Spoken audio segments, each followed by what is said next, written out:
Last night, there was a terrible accident at Washington's DCA airport. I believe it's 67 people have lost their lives when an American Airlines regional jet crashed into a U.S. Army Black Hawk. The Black Hawk, I believe, had three service members on it. And it's the first time that there's been a tragic accident like that in 16 years. I think the last time was 2009. So unfortunately, we figured that's probably the biggest story in the country now, and we'll talk about that tonight. We're also going to talk about Donald Trump warning that Canada and Mexico, the tariffs are on their way. This weekend, he said that possibly Saturday they would start. He's talking about putting tariffs on oil from Canada. So that is that's going to be a big deal for the whole economy. The Fifth Circuit says that the federal ban on handgun sales to young adults is unconstitutional. I personally don't see how there was any question, considering 18 years old you can vote, 18 years old you can go to war, but then they're going to go and say you can't have a firearm. And these kind of inconsistencies on law, they don't play out well, so we'll talk about that. An anti-Trump FBI agent responsible for opening Jack Smith elector case against the president. That's Fox News is reporting. Essentially, there was a whistleblower saying that there was the case against the president that was led by Jack Smith was illegal. And so we'll get into that. We also have something that's close to home here in West Virginia. An illegal immigrant was indicted in West Virginia for killing a 32-year-old woman and setting her body on fire. Now, this happened in a town called Charlestown, which is maybe only 30 minutes from where this very studio here, and actually a couple of the people that work here live in Charlestown. So this one hits close to home. And then if we have time, we'll get to some more discussion about the hearings that were going on today. So RFK had some more hearings. There was the Patel hearings, and Tulsi Gabbard had some hearings discussing her position as DNI. Hopefully, we can see these people confirmed. In my opinion, the president has selected the people that he wants, and their job is to make sure that the president's policies are carried out. So we'll get to that too. But before we do, head on over to castbrew.com and buy yourself some coffee. Now, the Ian's Graphene Dream is out. No more of it. And I don't know if they're making any more, but you can still get Appalachian Nights, which is the most popular brew that we have here. You can still get the 2 weeks till Christmas, which is a nice gingerbread flavored blend. Alex Stein's Primetime Grind, which is the closest thing you can legally do to cocaine, is available still. So head on over there and get yourself some coffee. You can also head on to the Boonies HQ, and you can buy the 28th Amendment board, skate deck. The 28th Amendment reads, "Chickens being necessary to the security of a free state, the right of the people to keep and bear and breed chickens shall not be infringed," which is a poignant play on the Second Amendment, but it speaks to the same kind of idea behind the Second Amendment. We have the ability to take care of yourselves and provide for yourselves, and that's something that the government shouldn't have any say over. And then we're going to talk about, head on over to timcast.com and join us. Become a member, join the Discord. You can hang out with like-minded people. You can talk, you can jump in on the pre-shows and the after-shows. There's a whole bunch of different shows that the Discord has come up with on their own. The people Same in kind there of idea. The people in there are very active. So if you have ideas or you're looking for people that are like-minded people, you can go over there. And also you can call in during the after show. You can call in and talk to us, talk to our guests, ask whatever kind of questions you want. So don't forget to smash the like button, share the show with your friends. And again, join the Discord. But tonight, to talk about all this, we've got our very special guest, Sam Tripoli. Bang, bang, pow. Woo. How you doing, Sam? Here, guys. Thanks for having me. Who are you? What do you do? Oh, my name's Sam Tripoli. Oh, okay. Yeah, I'm Sam Tripoli. I'm a comedian. I tell jokes. I got a podcast called Tinfoil Hat, Conspiracy Social Club, Broken Simulation, Cash Daddies. And man, you go to samtripoli.com, you get all my dates, and you can check out my new comic book. Issue 2's coming out. It's called The Chaos Twins. I have 2 daughters that are young girls, and I just wanted to put out some wholesome entertainment. That's the inspiration for the comic book? Yep. Great. That's awesome. You know, man. so it's about two, and the story is basically two little girls, sisters move to a new neighborhood, and they realize something's up, and each house is a new conspiracy. So you get to teach your kids about the conspiracy, how the world works, and all that stuff. And so it's a blessing. Just go to chaostwins.com or thechaostwins.com, and I will next week be with Eddie Bravo, the prophet Eddie Bravo. We'll be in Columbus, Ohio at the Funny Bones. Then we'll be at Pottstown, Pennsylvania at Soul Joel's. And then we'll be at the Dojo of Comedy, my comedy club in New Jersey. Go to samtribute.com for all those dates. And thank you for letting me promote those. Absolutely. Busy. We got Raymond G. Stanley here. Hey guys, Raymond G. Stanley Jr., your favorite blue-collar veteran, devil dog. Sam, I hear very good things about you. Oh, thank you. Everyone loves you apparently here. The payments are working. Right. And we got our buddy Shane here today too. I love Sam. I love Shane. Sam's an OG. I am Shane Cashman, host of Inverted World Live. I do need to do something really quick that I don't usually do, issue an apology. I'm very sorry. Earlier today, I called Adam Schiff an earthworm. No, this is serious, guys. There was an international outcry amongst the earthworm community. I'd like to apologize to the earthworms everywhere. I'm very sorry. I do understand your contributions to society and that they've distanced themselves from Adam Schiff. So my apologies. My heart goes out to you. Jimmy the Earthworm is probably really upset himself. Earthworm Jim wrote the letter to me. Oh, yeah. Makes sense. Yeah. It's very thoughtful of you. So let's get right into it. Breaking FAA report reveals staffing at Reagan National was not normal at the time of the crash. An international preliminary Federal Aviation Administration safety report on the Wednesday night fatal collision between an American Airlines flight and a Black Hawk helicopter has revealed that staffing at the air traffic control tower in the D.C. area was not normal. Normally, the helicopters and the airliners have an individual for each type of aircraft. And this particular night, it was one person trying to handle both. So the Post-Millennial reports the internal safety report reviewed by the New York Times stated that the number of staff at Reagan National Airport's traffic control tower was not normal for the time of day and volume of traffic. The controller in the tower Wednesday evening was handling both helicopters in the airport's vicinity, as well as instructing planes that were departing from and landing on the airport's runways. The outlet noted that those jobs are typically assigned to two controllers. The tower at D.C.'s closest airport has reportedly been understaffed for years, being nearly a third below targeted staff levels as of September 2023, with 19 fully certified controllers. Many controllers have had to work up to 6 days per week and 10 hours per day. A lot of people say DEI, and that's a very, very... It's right on the tip of people's tongues, and they make it's easy to say, oh, well, that's why, and point your finger at it. But when you talk about this kind of... this ineptness, degree of below staff. Yeah. I'm not sure that DEI is actually convincing. I mean, it might have had an effect on it. It might have been part of the story, but I feel like there's something else, or it's not the complete picture. What do you think? Well, I'm from LA. We just had the fires, and they want to blame it on DEI. And I think that if there's a PSYOP in there, that's the PSYOP. Blame it on DEI, get everybody angry at that, so you don't look at what's really going on, which is this purposeful? I mean, we've all seen how the trajectory of both of them. This reminds me of the boat that hit the bridge that just took this big swing right into it. So I personally believe we're in a silent Bolshevik revolution. I've been saying this for years. And we've let the barbarians in.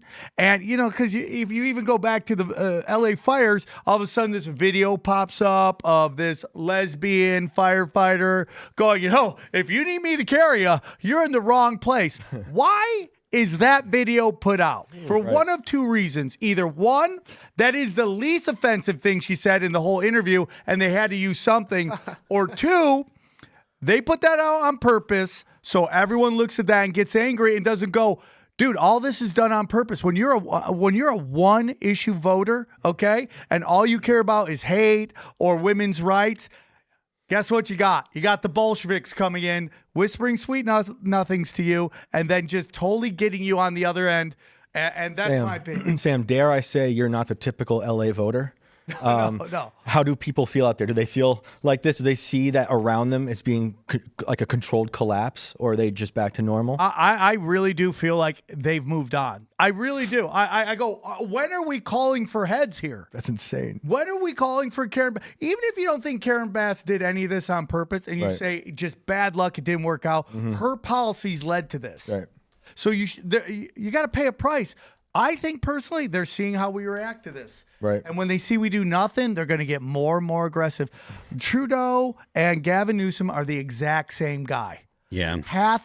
Good-looking, pathological liars that will lie to your face in real time and not even think twice about it. And that is their job. So when it comes to Trudeau and Gavin Newsom, I completely agree that there's something about them that is very similar. Is it your belief that they're true believers, or do you think that kind of something is because they function so well in the area that they're in, right? So they do a great job of saying the right thing and shaking the right hands and doing the things that they're supposed to do to maintain the position that they're in.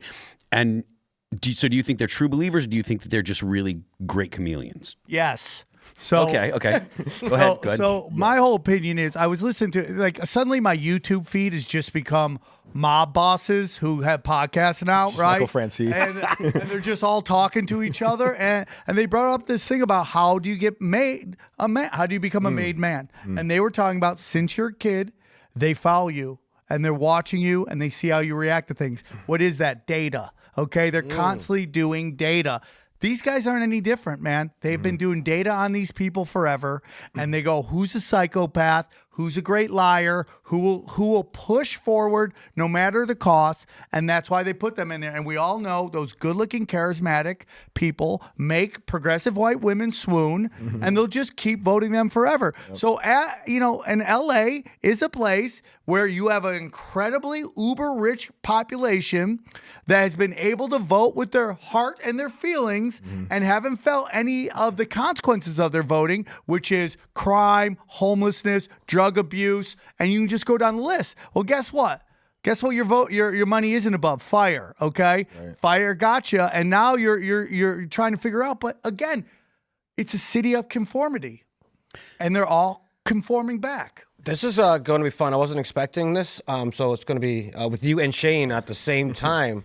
I don't have time for rabbit holes. I'm actually gonna kind of try and wrestle it back to the DC. Wait, I'll bring it back to DC thing is that they're already blaming it on DEI, and it's like, well, what if this is purposeful from the inside? Well, I agree. So, my take is that this article is just like what happened with East Palestine. I went there right after the explosion, like 2 weeks after. And what eventually comes out is that they had shortage in staff because of COVID, right? So it used to be 90-second inspections. How long after on each COVID? car. Sorry for cutting you off. Do you remember how long after COVID kind of ended before the East Palestine explosion happened? Well, the explosion happened in 2023. Okay, yeah. So it was like a few years, but the shortages happened during COVID, right? It was okay. Because they were firing people either because they were afraid of COVID or they weren't getting a shot. They just didn't get them replaced. All right, sorry. So and then they changed, like that freight company. I forget which one it was. I'm spacing on it, but whatever company Norfolk that was, Southern. Norfolk Southern. Yes, sir. They changed They changed the inspections from 90 seconds per train car to like 30 seconds. Because they didn't have enough people. That's crazy. That's exactly what led to that thing exploding, because their robot sensors didn't even pick it up, and the people who were watching the robot sensors weren't picking it up. And so this wheel is on fire for like 3 stops, and then it explodes. And then there's more incompetence because they didn't have to blow it up either. They didn't have to blow it up. They literally blew it up and then created an inversion in the atmosphere, and then just slaughtered the economy and the livestock of East Palestine, and then just moved on. And that's just one. I mean, think of Maui. This is just another 100%. version of what's going on. And there's some even deeper stuff when it comes with planes. Like, it is of my belief that if you look at like Agenda 2050, I think it is, It says no more. No, and I think it's 2050. I know there's 2050? 2030, but I think there's an agenda 2050 too, and it explicitly says no more commercial flying. Yes. So what we're seeing constantly is this move to kind of scare you about flying. People fighting all the time. Planes breaking down. Now, every time I fly, my flight is 6 hours late. Every time. It's getting more and more annoying.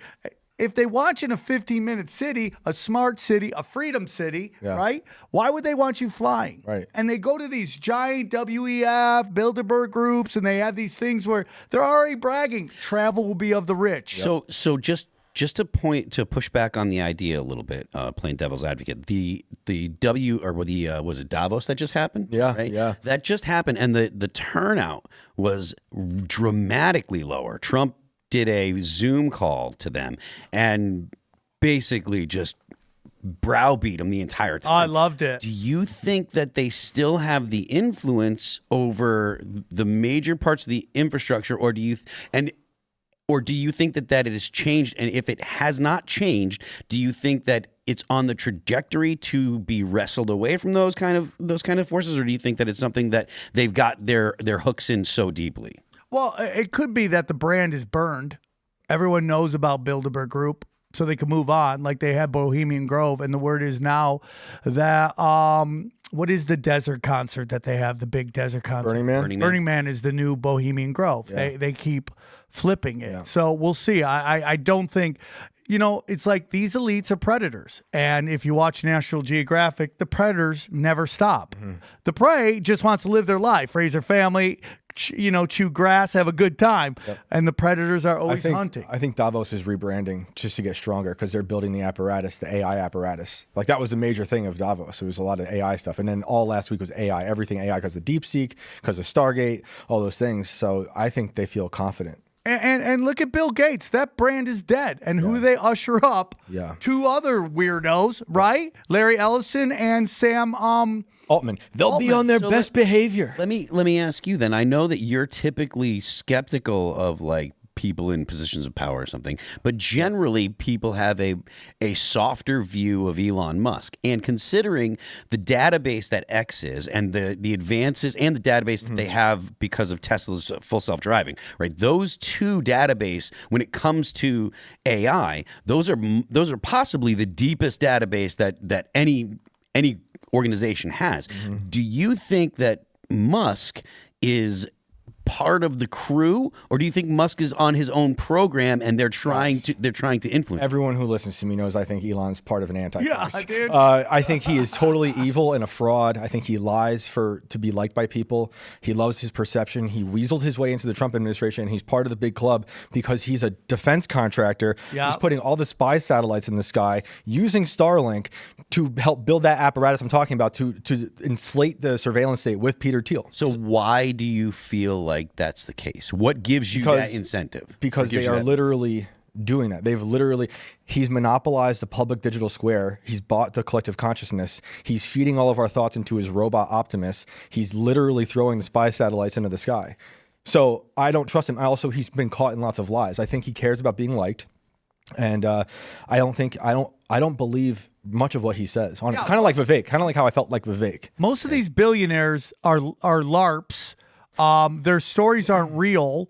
You get sold on a bill of goods, like, to Jeff Bezos. It's like, he's the hardest worker. He just has this garage and he just never stopped working. You're like, oh, but we're not going to tell you that his grandpa helped found DARPA, right? Right. And most likely Amazon is an extension of the U.S. government. Right. When everything shuts down and Amazon's got to stay open because, we got to get you your food. You're like, isn't that convenient? See, I'm skeptical of Musk also because since he's a defense contractor, he's in the government, right? And he's got oversight of his own thing that's making him billions of dollars. So, and just real quick, I also really believe he's anti-human, but he's selling his ideas to us as if they're pro-human. He says he's pro-family. He says he's pro-human. But all of his ideas, in my opinion, are anti-human. I love the idea of the short-term benefits of Neuralink. However, the long-term benefits of Neuralink will destroy our comfort will be our enslavement. Exactly. Aldous Huxley. All right, so let's pull this back to the talk of D.C. Donald Trump was at the White House briefing today, and he had some comments and some criticism about the DEI FAA's DEI program, and he had. So let's go ahead and listen to that right here. Have more to say about that. I do want to point out that various articles that appeared prior to my entering office, and here's one. The FAA's diversity push includes focus on hiring people with severe intellectual and psychiatric disabilities. How does that make... is amazing. And then it says FAA says people with severe disabilities are most underrepresented segment of the workforce, and they want them in, and they can be air traffic controllers. I don't think so. This was in January 14th, so that was a week before I entered office. They put a big push to put diversity into the FAA's program. Then another article, the Federal Aviation Administration, this was before I got to office. That tan is recently, fire. second term. The eyebrows, too. The they're like getting FAA meaner. is actively recruiting workers who suffer severe intellectual disabilities, psychiatric problems, and other mental and physical conditions under a diversity and inclusion hiring initiative spelled out on the agency's website. Can you imagine? These are people that are, I mean, actually, their lives are shortened because of the stress that they have. Brilliant people have to be in those positions, and their lives are actually shortened, very substantially shortened because of the stress, where you have many, many planes coming into one target, and you need a very special talent and a very special genius to be able to do it. Yep. Targeted disabilities are those disabilities that the federal government, as a matter of policy, has identified for special emphasis in recruitment and hiring. The FAA's website states they include hearing, vision, missing extremities, partial paralysis, complete paralysis, epilepsy, severe intellectual disability, psychiatric disability, and dwarfism all qualify for the position of. I mean, that's absolutely ridiculous. It's again. How is that real? Yeah, again, it's like it's purposeful. This is how you slowly cook the frog, man. I was saying last night on the after show that the go-to for the right is to blame DEI for everything. Yep. But I'm gonna eat crow. I mean, this might be, eat crow on that because this feels like an actual real DEI. Yeah, but my whole point is like, what is there even? Makes sense, sir. You did is make a lot of there sense. even a step deeper? Yeah. Is this done purposeful by people to basically destroy us from the inside, right? And that's what I think's going on. And the difference between us and Russia is that we have the internet and we can keep score. Like, are you seeing like a Yuri Bezmenov situation playing out with this? Go down his list, bro. Yes, yeah, we're there. Bang. You're like everything, 100%. everything. Yep. Yeah, And scary. it's and you go, maybe McCarthy was right. Maybe, we always get these things where like we have these visions, these people have these brands and we're like, oh, this person's wonderful. Like my opinion, Princess Di, that the way we look at her, dog, she was at some Eyes Wide Shut with a mask on and everyone was getting weird, dude. Because none of her kids are Charles kids. You ever watch that? Yeah. None of them are Charles kids.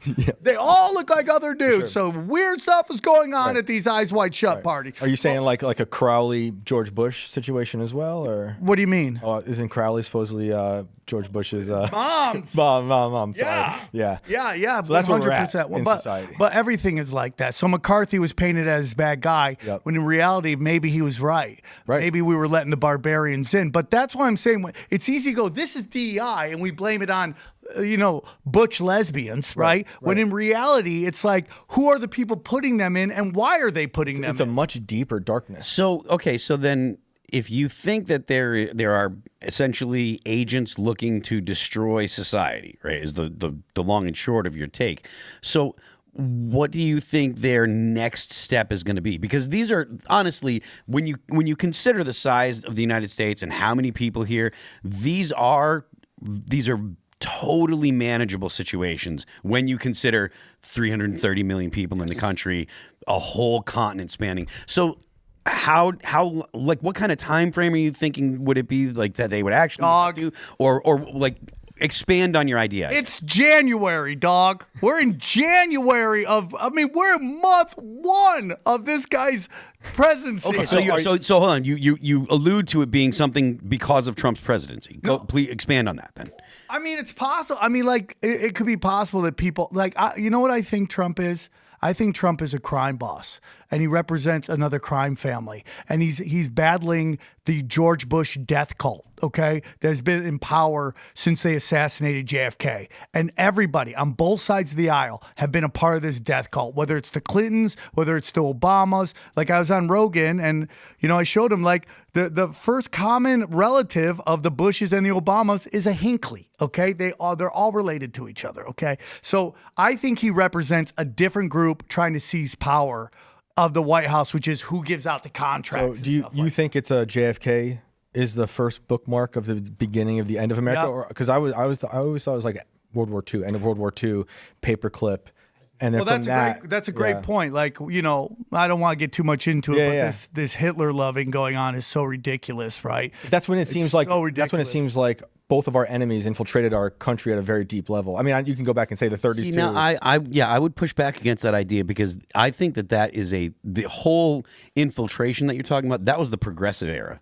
Yeah. Like, so the progressives that were created, you know. When are you talking? What time? You're talking about FDR. Not just, that was FDR. I'm talking about Woodrow Wilson. Because Woodrow Wilson's the guy that Woodrow Wilson's the guy that signed the Federal Reserve Act into law. He also wanted to start the League of Nations. Yes. He was instrumental in the Treaty of Versailles, and part of why Germany had such harsh conditions after the First World War, and when you're talking about like the way that the whole world was looking, you had like communism was on the rise in the Soviet Union, and that was like the big experiment that the whole world was watching. And then you had, you know, Durante was singing their praises, saying that, you know, I've been to the future and it works. And even though it was a total nightmare, they were still lying and saying, because what they were trying to do, at least as far as I understand, is trying to consolidate power under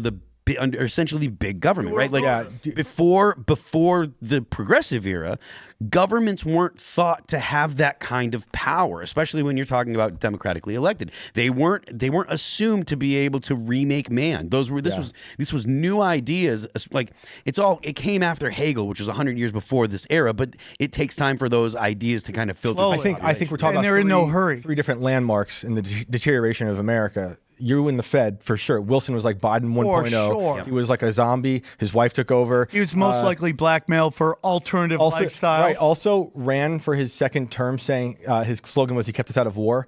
Got in, went to World War. As soon as he got, when he got in, he was the biggest proponent of getting us into the war. Oh yeah, it's crazy. Yeah. So what I'm saying is with paperclip stuff and then Marxists infiltrating the universities, that's the beginning of like the subversion and also the experimentation. How about the dark journalist came on my show? Oh, that was a great episode. He was talking about, he's a great interview. Yes. If you ever get that guy, one of the best interviews you ever do. He's talking about how NASA was involved in the assassination of JFK because they were ran by Nazis who hated the Russians. Right. So, you know, that's where you get George Bush. That whole story's a lie. He got shot down 1 million. I mean, the whole thing is a lie. So then to go back to Phil's initial question is like the timeline, what's happening. And you were saying we're just in January. Look how this month started. A Tesla truck exploded outside of a Trump tower. We had a terror attack in New Orleans. That was just symbolism. I think this is symbolism too. Actual effect of that was like I said, we're a country of 330 million people. You span a whole continent. Yeah. A truck blowing up outside of the Trump Tower, that was pure symbolism, but it had no impact on the day-to-day life of the average American. I would argue that it had an impact on the continued demoralization campaign on the American people. I think most people, it just went over their head. It didn't compute. I'm sure a lot of people already forgot about it. Like I think that's where we are. We're so busy. We're just saturating in dumb data that people aren't paying attention. But what you're doing is you're setting the stage. Right. And we're most likely, the world is ran by energy vampires who feed off our anxiety. For sure. And, anytime you can crank up the anxiety and get us freaking out, it does a lot. You know what it really does too? It really depopulates the population because it's hard to have children when you're in a constant state of anxiety. And we're the only animal that does that. We're the only animal that is in anxiety 24/7. Most animals, when the predator's gone, they calm down. Not human beings. Constant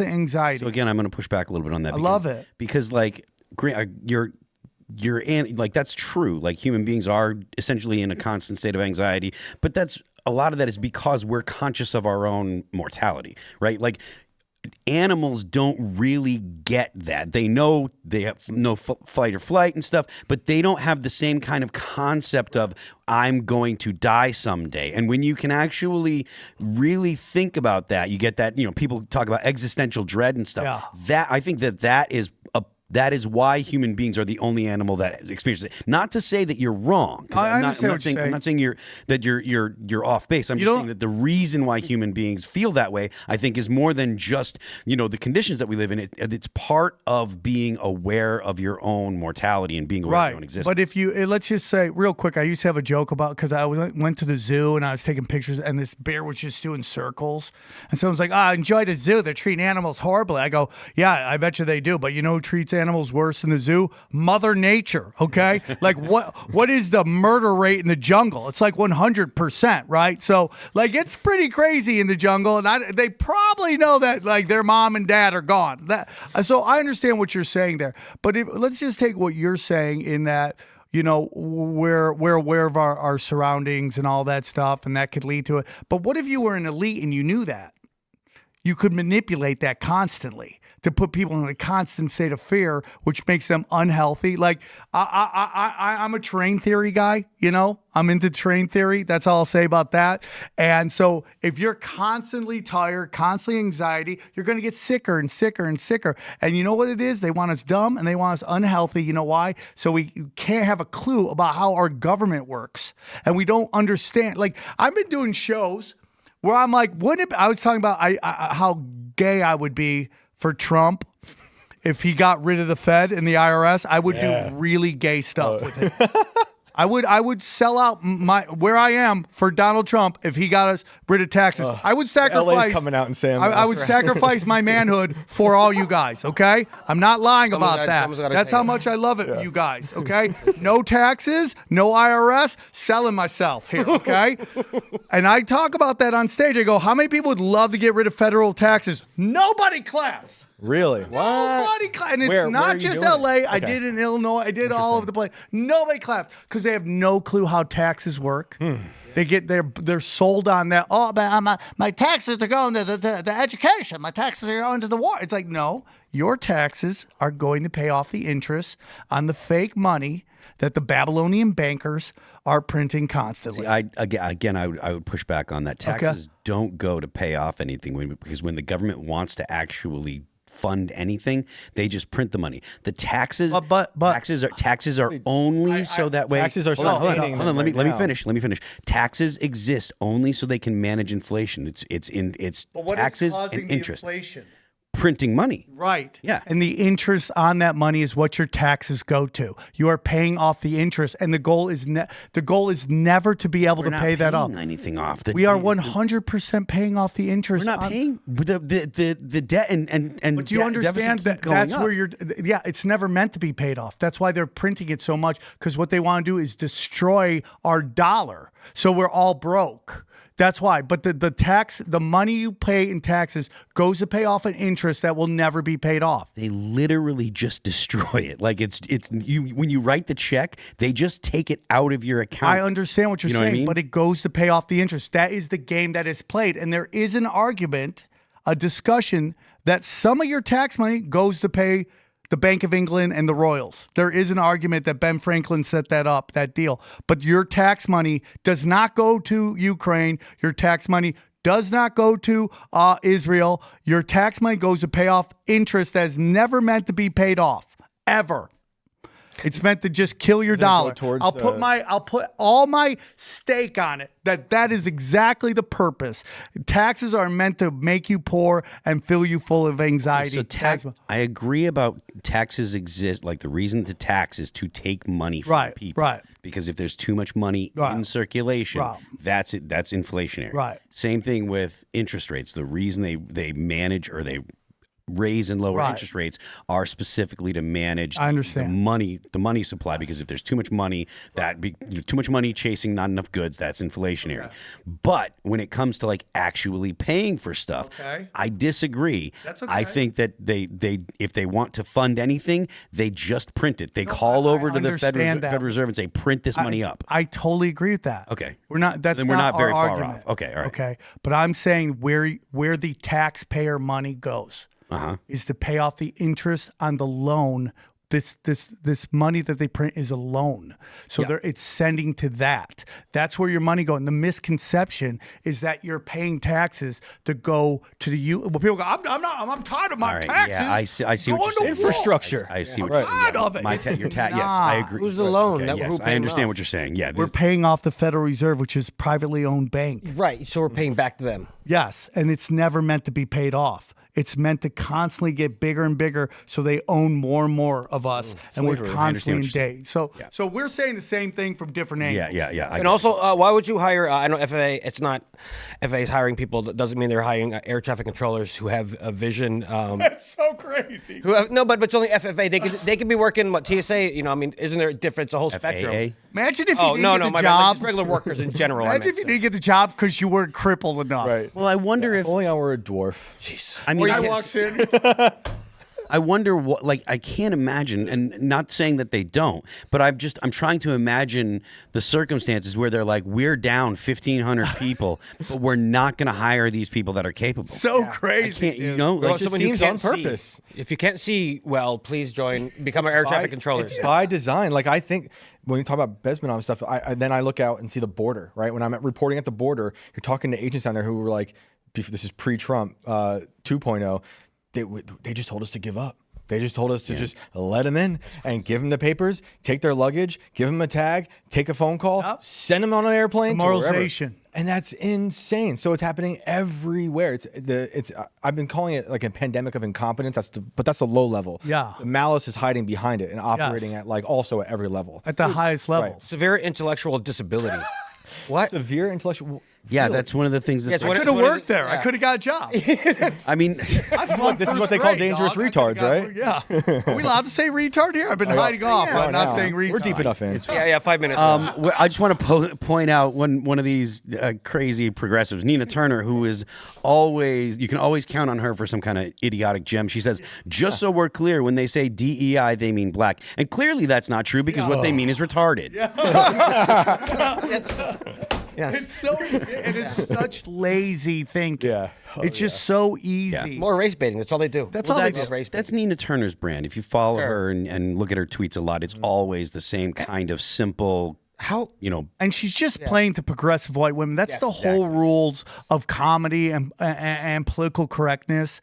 You know, I mean, I have a joke where I talk about my pronouns. I'm not going to say the word here, but It's a great joke, everyone. it's a great joke. And, you know, progressive white people hated it. They would call me hack because that's what they've co-opted that term and made it about jokes they don't like. Yeah. And, you know, but I have people pull me aside and they're like, hey, Sam, you know, this isn't you. You're saying this word. This isn't you. And I go, well, how do you know who I am? And this, I got a lecture from someone that I love, but this is a comic who was going to go do a comedy event for registered sex offenders. And they thought it was going to be funny if they entertained these registered sex offenders. And I talked them out of it. I go, these are people that hurt people. But this is the person who's upset because I say a particular word. Classic. And she's mad about that. But then she's going to go and entertain people who've hurt women and hurt children. Wow. It's not hack. If the joke makes a reaction, the joke works. I love that. All right, we're going to jump to this story. Trump warns Canada, Mexico, tariffs are coming on Saturday. From the Hill, President Trump on Thursday said he plans to follow through on Saturday on his threat to impose 25% tariffs on goods from Mexico and Canada. We'll be announcing the tariffs on Canada and Mexico for a number of reasons, Trump told reporters in the Oval Office. He cited the influx of migrants at the southern border, the flow of fentanyl into the United States, and the trade deficit the U.S. has with its neighbors. I'll be putting the tariff of 25% on Canada and Mexico. We will really have to do that because we have very big deficits with those countries. He said those tariffs may or may not rise with time. Trump added that he would decide Thursday night whether to include oil among the items subject to tariff. We may or may not. We're going to make that determination probably tonight on oil because they send us oil. We'll see. It depends on what the price is. If the oil is properly priced, if they treat us properly, which they don't, Trump said. Now, the United States is completely capable of being energy independent. Yes. We were during the last Trump administration. So having a tariff on the oil from Canada or oil shale or whatever it is, that seems like it would just essentially shut off any buying from Canada, wouldn't it? I mean, I'm not an expert on the trade policy between the U.S. and Canada, but it's crazy to me. And it's all about control, right? It's all like if we buy enough of their oil, they kind of got to dance our dance. If we're spending the money, we pick the song we're dancing to. Same thing with Saudi Arabia. Like the only reason the Saudis exist is because the West buys all their oil because they want to control that part of the world which has Mecca in it. Okay, like you control Saudi Arabia, you control Mecca. So we buy their oil. We should be independent. I don't know why Are we saving Alaska for 500 years down the road? I mean, because we could be hitting up Alaska and never buy from Saudi and never buy from Canada, and then they would lose all their money. Yeah, or just it's playing the long game. Globalists, dude. It's globalists playing a game of controlling territories by using us as this big consumer, and we buy their oil, so they dance our dance. Yep. I mean, do you guys like? I had Jay Dyer on, and he was telling me that the first the first king of the House of Saud was a British intelligence agent. I mean, imagine getting that gig, bro. Imagine that's the gig you get. Some guy's got to go to like Afghanistan and talk to Taliban. Like, and now you and your family are now the head of Saudi Arabia, and you get to do whatever you want for the rest of your life, dude. That's the best gig ever, dog. But everything is British intelligence. Everything's about control, and that's why I would love to get energy free from. I would love to not buy energy from anybody, but this is how we control people. I kind of wonder if there is even like Raymond was saying, if there is an effort to purchase oil from other countries before we actually really tap into our own, because oil isn't just about cars and energy, right? It's if you burn fuel, that's actually one of the worst uses for petroleum products. Between all of the chemicals that they make with petroleum products, between all the plastics that they make, all the things that make pharmaceuticals, every freaking thing in all the fertilizers that they can make. A major part of the reason why there are so many human beings on Earth right now is because of the fertilizers that are made with petrochemicals. So I'm not a peak oil guy. I don't know that it's going to run out. I don't know for sure. There are arguments that say that at some point it's going to run out, but it does make sense to say, look, if we use other countries' oil first before we have to get to our own, that does put the U.S. in a stronger position geopolitically. What do you guys think about that? I mean, I don't believe in peak oil. I think oil is a replenishing source. I think it was given to us by God, and it's to help us grow and flourish. And they got to make everything. It's all scarcity. Yeah. Everything's got to go away from abundance, which is God's plan. I wonder when we started talking about scarcity as a people. Like, when did that kick in as a thing? And I just discovered it just a couple years ago. It's interesting. And it changed the way I looked at everything. Everything is scarcity. They want you to think there's not enough, and that way they can control you. Most of the enemies of humanity are into scarcity, the idea of scarcity. Like the guy who... right now, I interviewed him for one of my books. He collected the debris from the guide stones after they were blown up or whatever happened to them. Snap.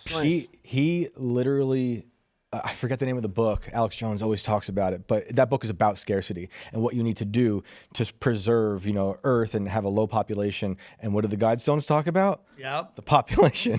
So it's very interesting to me that guy kind of fetishized the idea of scarcity and population control. There's enough food for everybody. There's enough oil for everybody. There's enough of everything for everybody.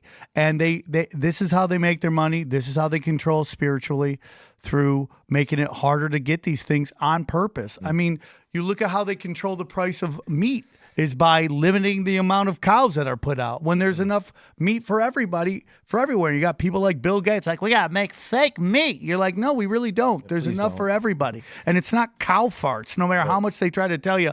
My dad is ripping it. He's doing way more damage than any of the cows. Right. So, And now they're, they tried to eliminate cows, all this stuff. They tried to do the fake meat. And now you can get milk that has the medicine that was given to the cows to make them fart less. You got to really be careful. You got to. About what you're ingesting and putting in your body. You gotta milk your own cow. And here in West Virginia, we do, Sam. I know. I'm suspicious of anyone that says we need to do this major activity or action in the world because we want to have a global effect. For sure. You know, we live in an ecosystem that does have a balance, and the human beings. Like, there's a lot of us, but they don't, like, I don't think that human beings have the kind of impact on the atmosphere that, you know, the climate crazies would have us believe. Everything that Al Gore said was going to happen in that movie that came out in 2006, 20 effing years ago, Sam. 20 years ago, not one thing happened that he said. never does. And they're still going hard. What happened this past week? 2 climate cultist things. The doomsday clock moved forward because of climate change and nuclear warfare that they're scared of. And I told you this earlier, Sam, they just put the moon on an endangered list because, in part, to climate change. The moon is endangered. I don't know how something that's fake can be endangered, Bill. I'm with you on that. I'm with you on that. But like, why? Why? Because they keep extending this scare tactic of climate change and all this stuff. So now it's like the moon is now under attack. Can you articulate the reasoning? There's an article, it's all over the place, that these people, some group of cultists, said that the moon is a threat because of climate change and possibly warfare. Maybe Elon Musk, I don't know. But I guess you have to believe in space to go there. But they said it's a threat and we have to protect it. But hey, look, is it up here? We go. It's a threatened historic site, but there were some places that were saying it was endangered. That is, you know, because like it's not just the United States that's been there now. India got there, and they're like, all right, now this. I mean, the Nazis have a headquarters. Have you seen India did they get in there land- with an H-1B visa? How did they get to the moon? I don't know. Dude, have you seen India landing on the moon? It's like Sega Genesis really good. graphics. Unbelievable, bro. I'm like, dude, when did this film come from? 1985 on my Atari graphics? Okay, let's just assume the moon might be real for a quick second. They're sending. Not real. Okay, well, we can look at different ways. Maybe it's a hologram. Holograms are real. Maybe it's plasma. Can you explain types? Maybe it's a headquarters for aliens or Nazis. I don't know. Or maybe it's actually Aliens a rock. or Nazis? Good Christ. Or I do think- Phil, one or the other. Phil, or Nazi aliens. I don't know. Okay. But we are, if the moon is there, we are literally, people are paying to traveled send their across the dead bodies. galaxies just People to are hate paying to Jewish put their people. dead bodies on the moon. Maybe that's an issue. Maybe we shouldn't be turning it. Wait, maybe we shouldn't be turning it into a cemetery. I think it's crazy. An energy vortex. We're gonna turn Phil. I'm gonna make Phil. It makes no a Christian sense and a if you believer in the moon being fake by the end. No, of this. I believe Study the moon, is man. real, and I believe What that degree? human beings have been to the moon. And what is the moon? Pardon me? What is the moon? The moon is made of minerals that are very similar to what the Earth is made of. That is because the moon is a product of a massive impact on. That sounds like a NASA. That psyop. is the amount of things that have to line up for that to happen. For what? For the moon to be so what you're saying, something hits, everything and then it just forms together a perfect moon, and then it never turns, ever. It never turns. It's the only thing in anywhere in space that has a perfect orbit, never changes. No one can even explain why it's trapped in our atmosphere. Gravity. Sam. Okay. But it's it's moving. It's moving away. But Remote you're saying, controlled. I mean, the notion that giant thing could be controlled by our gravity is the most hilarious thing I've. I mean, I don't mean any disrespect to anybody who's thinking that. You know that like the Jupiter, which is real far away, that's controlled by the sun's gravity. Right. Do you believe that? I mean, you have to believe in is it? Jupiter. Is to it? think that. I mean, like, who knows what? I mean, like, listen. I mean, if you're just like a skeptic of space existing at all, then Which I am. Okay. Because I've been told what it is by Nazis. Right. Nazis have told me By that. Werner von that's Braun, kinda accurate, right? That's who is very- who is like the spiritual daddy Who of says Elon we have a Musk. firmament I mean, he literally on his gravestone goes, check out this passage in the Bible, and it's all about a firmament. You guys can call me cuckoo crazy guy. I'm totally cool with that. I'm Do you dialed believe in, that dude. the Earth is round? What? Do you believe the Earth is round? I don't know what the Earth is. Okay. If you really go, Sam, gun to your head, you think, what do you think it is? I think it's an energy field. Explain that. I think it's an energy field, and that it gives the appearance of a ball. But I think it's an energy field, and we're stuck under something that's separating us from what is out there. That's my honest I opinion. wish I knew you were coming on today. I would have done more research because this is exciting and fun. I appreciate there's it. a lot of Thank good you. You movies. guys, yeah, man. I It's mean, good everybody movies. thinks I'm a I have crazy no idea about the person, rabbit holes. But also, it's good. Let's tariff Canada I like and Mexico tariffs. because close the border, stop the fentanyl, stop the deaths, right? What people don't understand is that the U.S. military went around to all of these countries and said, listen, if you allow us to put bases in your country, okay, if you allow us to put bases in your country, you can tariff all the goods that come from America, and we have no tariffs. Okay, sorry, I don't know what we're going. No. No. Okay. All right. I think that we are gonna move on now? Tariff. We're gonna tariff the. Well, I mean, we were talking Tariff about this the guy. moon. This one got off the rails. I don't think so. I see a really think short it's connection crushing, between Canada and the moon. It's Honestly, crushing. I think it's on having- fire. I'm pro tariff, by the way. Yeah. People hate tariffs because it sounds like terrorists and taxes had a baby, right? I'm pro tariffs, Right, dude. right. Let's make stuff here. All right. Well, I guess we're going to move on to the Fifth Circuit says the federal ban on handgun sales to young adults is unconstitutional. I'm a very pro 2A kind of dude. Nice, solid, nice. And I think that this was an obvious thing to me. Like I said in the opening, like the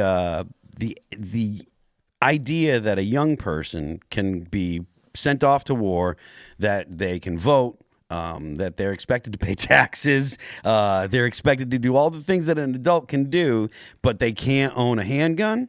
They can own rifles, but they can't own a handgun. That to me is just offensive. So Reason reports the government failed to persuade the appeals court that the 18 to 20-year-olds are not part of the people, or that the age restriction is consistent with the historical tradition of firearm regulation. The federal ban on handgun sales to adults younger than 21 violates the Second Amendment. The U.S. Court of Appeals for the Fifth Circuit ruled today. That law is unconstitutional in light of our nation's historic traditions of firearm regulation. A 3-judge panel unanimously concluded in Reese versus ATF. Today's ruling is yet another critical FPC Firearms Policy Coalition win against an immoral and unconstitutional unconstitutional age-based gun ban, said Brandon Combs, president of the Firearms Policy Coalition. FPC is great. They're at Gun Policy on Twitter if you want, or on X if you want to give them a follow, which challenged the law along with 2 would-be handgun buyers and 2 other gun rights groups. We look forward to restoring the Second Amendment rights of all peaceable adults throughout the United States.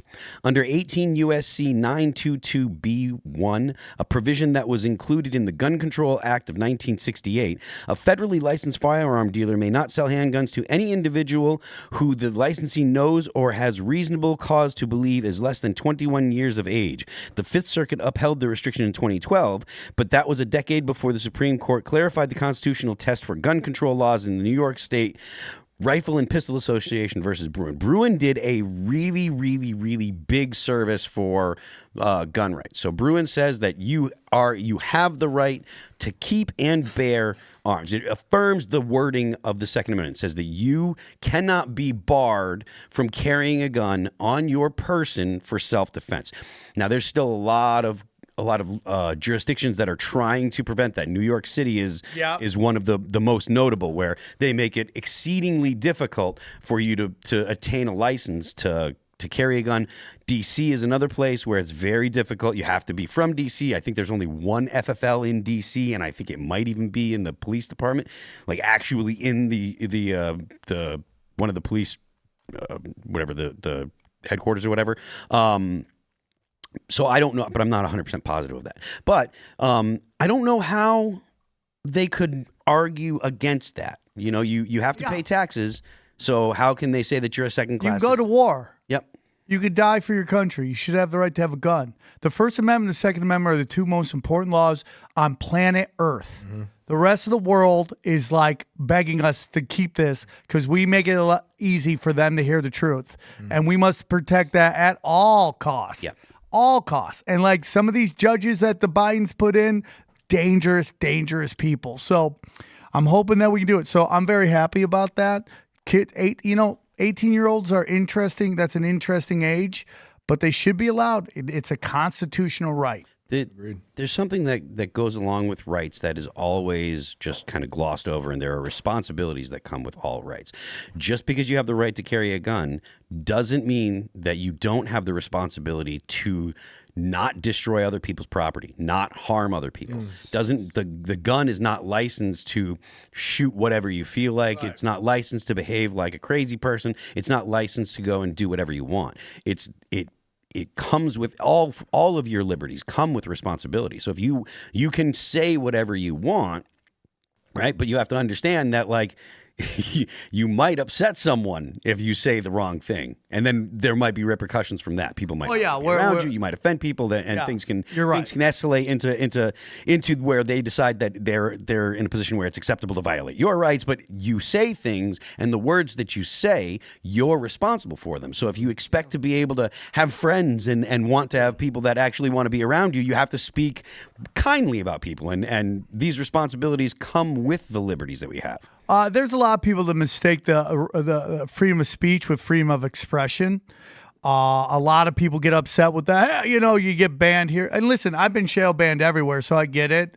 And there is a discussion whether Facebook, Twitter, and YouTube and all them are extensions of the U.S. government. There's an argument for that.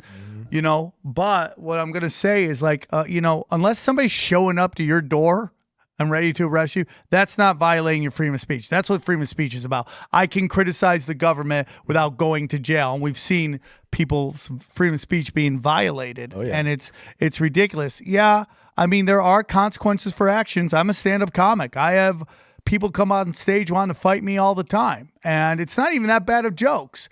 There are people out there that have weird reactions to words. Were you attacked recently? Oh, yeah, I did. Where was that? Physically? It was at this club that I love.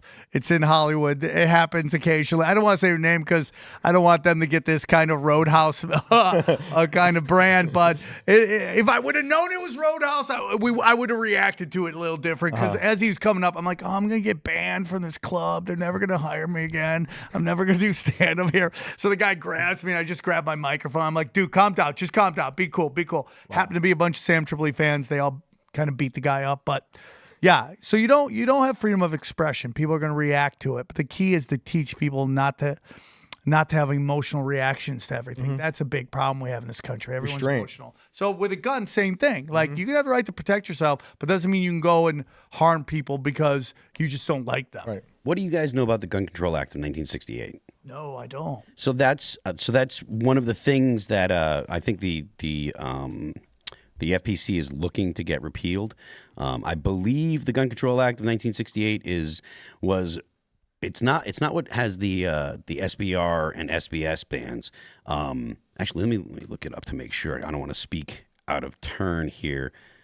I'm doing that enough. So gun control, it says not at all.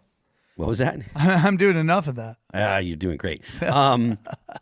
Be it enacted by the Senate and House of Representatives of the United States of America and Congress assembled that Section 2 of the Act of June 30th, 1954, as amended, is amended by deleting and $35 million for each of the fiscal years 1968 and 69, and inserting in lieu thereof a comma and the following for fiscal year. Okay, so this is just a funding thing. Is amended by adding the new Section 3. There are hereby authorized to be appropriated such sums as the Secretary of the Interior may find necessary, not to exceed $10 million for any 1 year, to alleviate suffering and damage result. This is not the Gun Control Act. Congress hereby declares that the purpose of this title is to provide support to federal, state, and local law enforcement officials in their fight against crime and violence. This is the long. Okay, all right. Let's see, as used in this chapter, the term person in terms. Okay, so this is definitions. This doesn't have a synopsis or whatever. Actually, you know what? Let me see if Grok can give me a synopsis.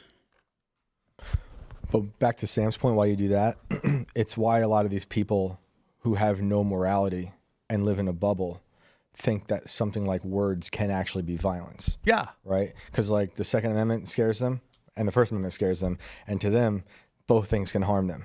Yeah. Well, Actually, you know, free speech doesn't do hate speech. Yeah. It doesn't.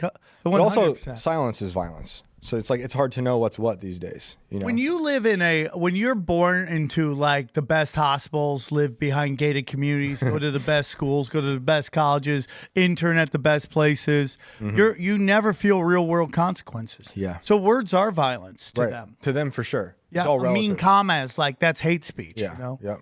And so it's very important to protect that all the time. And that's kind of what we're fighting, people that don't live in a normal reality. That's why I think that comedy was one of the first things to be attacked by the cult, because comedy calls out a lot of the hypocrisy and absurdity in the society. And it's also that, you know, YouTubers and comedians are the ones who can create art without banker money. Right. Like in the past, you needed to have cash to put on a play, make an album, make a movie, all that stuff.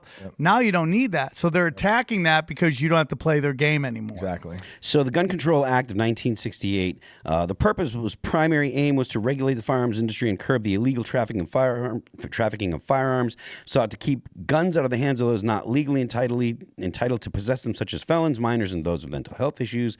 Licensing, the act mandated that anyone engaged in the business of selling firearms must be licensed. So that was about FFLs, and it listed the record-keeping requirements. Prohibited persons, it expanded the category of individuals prohibited from purchasing or possessing. That included convicted felons, fugitives, drug users, or addicts, those adjudicated as mentally defective, and individuals dishonorably discharged from the military, which I think that's wrong. Weird. That's pretty bad. The act banned mail order sales, import restrictions.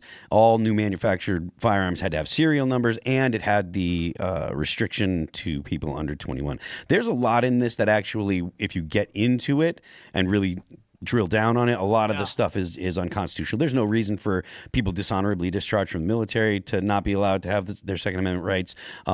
It makes sense to say drug users or addicts can't, but at the same time, the ability to find out if they are, you have to, like, things like tests or whatever. You shouldn't And have to be. How do they define drugs? That's the exact point. Yeah, well, yeah, I'd say Because it could be SSRIs, it could be street Exactly. stuff. Yeah, you know? well, I could be doing speed or I could be doing Adderall. Right. Like, what's the difference between those two? Right, One right. is, you know, so Phil, did you say it created the serial numbers too? Yeah, it's why. What's your opinion on that? I never even thought of that.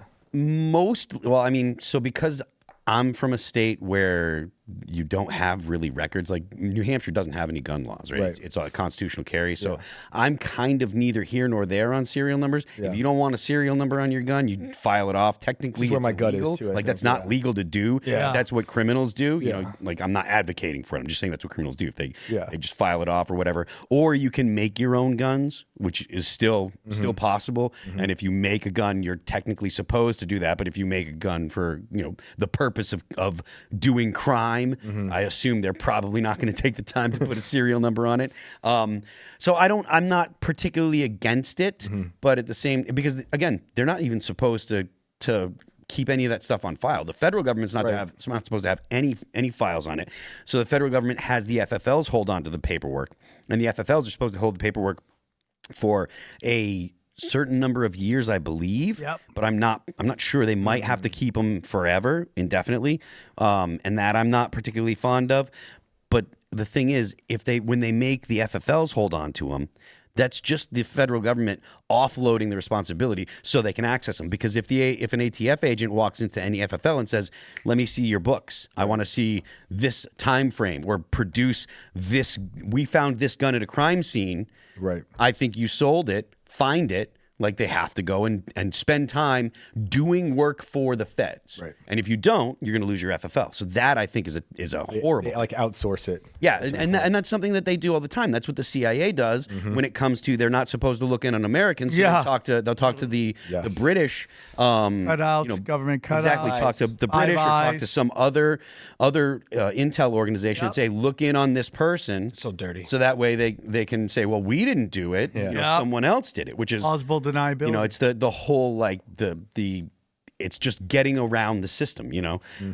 So I don't think that it's good. I think the whole thing should be repealed. Yeah, I'm with you on that. But I mean, you know, the import restrictions, I guess you could make an argument. The mail order sales, because of the fact that they do background checks, you're not going to get rid of that. But there's a lot in here that they could probably get rid of just under the auspices of Bruin. Was there an event that was the catalyst to that? Do you know? I don't know. It says in the response to assassinations of RFK, Oh, wow. JFK, and Martin Luther King, as well as a shooting at the University of Texas in 1966. They love taking advantage of tragedy. The shooting at Texas, that was not private. That was the Army or the National Guard. No, that was Kent Wasn't it? State. That was Kent Oh, Kent State. Oh, Kent. Okay. Okay. Yep. State. Yeah. interesting. So they use all those things to Yeah. be like, oh, we can pass this. That's right what now. they do with That's all my these favorite thing. shootings. Yeah. Yeah. Always. Yep. That's the purpose of What's, all what's these the saying shootings. again? Never let a good tragedy go to waste. Yeah, 100%. And the thing is very weird, and here's where it gets. I think it's weird. We had a couple guys on, Jim Lee, Topher Gardner. They were talking about frequencies, manipulating weather and stuff like that. But they talked about frequencies and the ability to manipulate frequencies over a far-ranging area, right? And Cymatics. So do you guys remember when I forget what the scandal was, but a Obama scandal dropped? Like I forget what the exact scandal was, but something he was involved, or maybe it was the Pfizer wiretap or something. It was last year, Furious. something Oh, like that. okay. So it drops. This is a big story. Next day, Kansas City parade for winning Super Bowl, shootings, bang, bang, bang. Now that becomes the national discussion. Nobody's discussing the what just happened with Obama, right? So I think that they can put out frequencies, and whoever they get to do crazy stuff, they do crazy stuff. I mean, I'm like the I'm with you on that. frequencies, like- MK Ultra Because of the stuff. MK Ultra is why I'm with you on that. And Yes, because of SS. the evolution. We were talking about SSRIs and Yes. Eli Did Lilly. I lose everybody on that one too? I'm wondering what you mean by frequencies. Are you talking about like frequencies of vibration, like sound waves? Are you talking about frequencies of radio waves? What do you mean by Maybe a combination. Were they talking about cymatics? Yeah. Where they can take a frequency and then take a solid object and turn it into certain shapes. But people will then expand on that and say they could shoot you with it. And But like- you know, like they Havana have syndrome type voice things. to God technology. They've talked about before, but they can just put out frequency that kind of triggers people to do certain things It used based to be, on pharmaceuticals. used to be a conspiracy theory, but Havana syndrome was brought up in Tulsi Gabbard's hearing today. Yeah. Right. These are things that we know are happening. We don't know who's doing them. I mean, we might have our suspicions, but they do that. And then go back to MK Ultra. We create these situations where we can 100%. wash your brain. Yes. And then turn everyone So, into a possible agent. the reason we bring this up is that anytime they want to try to take your guns, this is what they do. They do a giant thing, and then they're like, "We got to pass legislation to get rid of the," Activated fear ritual. I mean, so Are you going? yeah, the Second Amendment, the pro-Second Amendment groups have had win after win after win in the past, 10, 15 years. And that leads me to question, like we're very quick to be like, oh, the government wants to control the people, et cetera, et cetera. Do you think that the considerable gains the Second Amendment has made, because there's now 29 states that are constitutional carry in the country, over half the country, you don't need a license or anything to carry a gun, and gun violence has not gone up as these laws have been liberalized. Do you think that because the government has the ability to track everyone and has so much control over everyone because of things like surveillance and because of the phones in our pocket, do you think that's why they have allowed these laws to pass with such little pushback?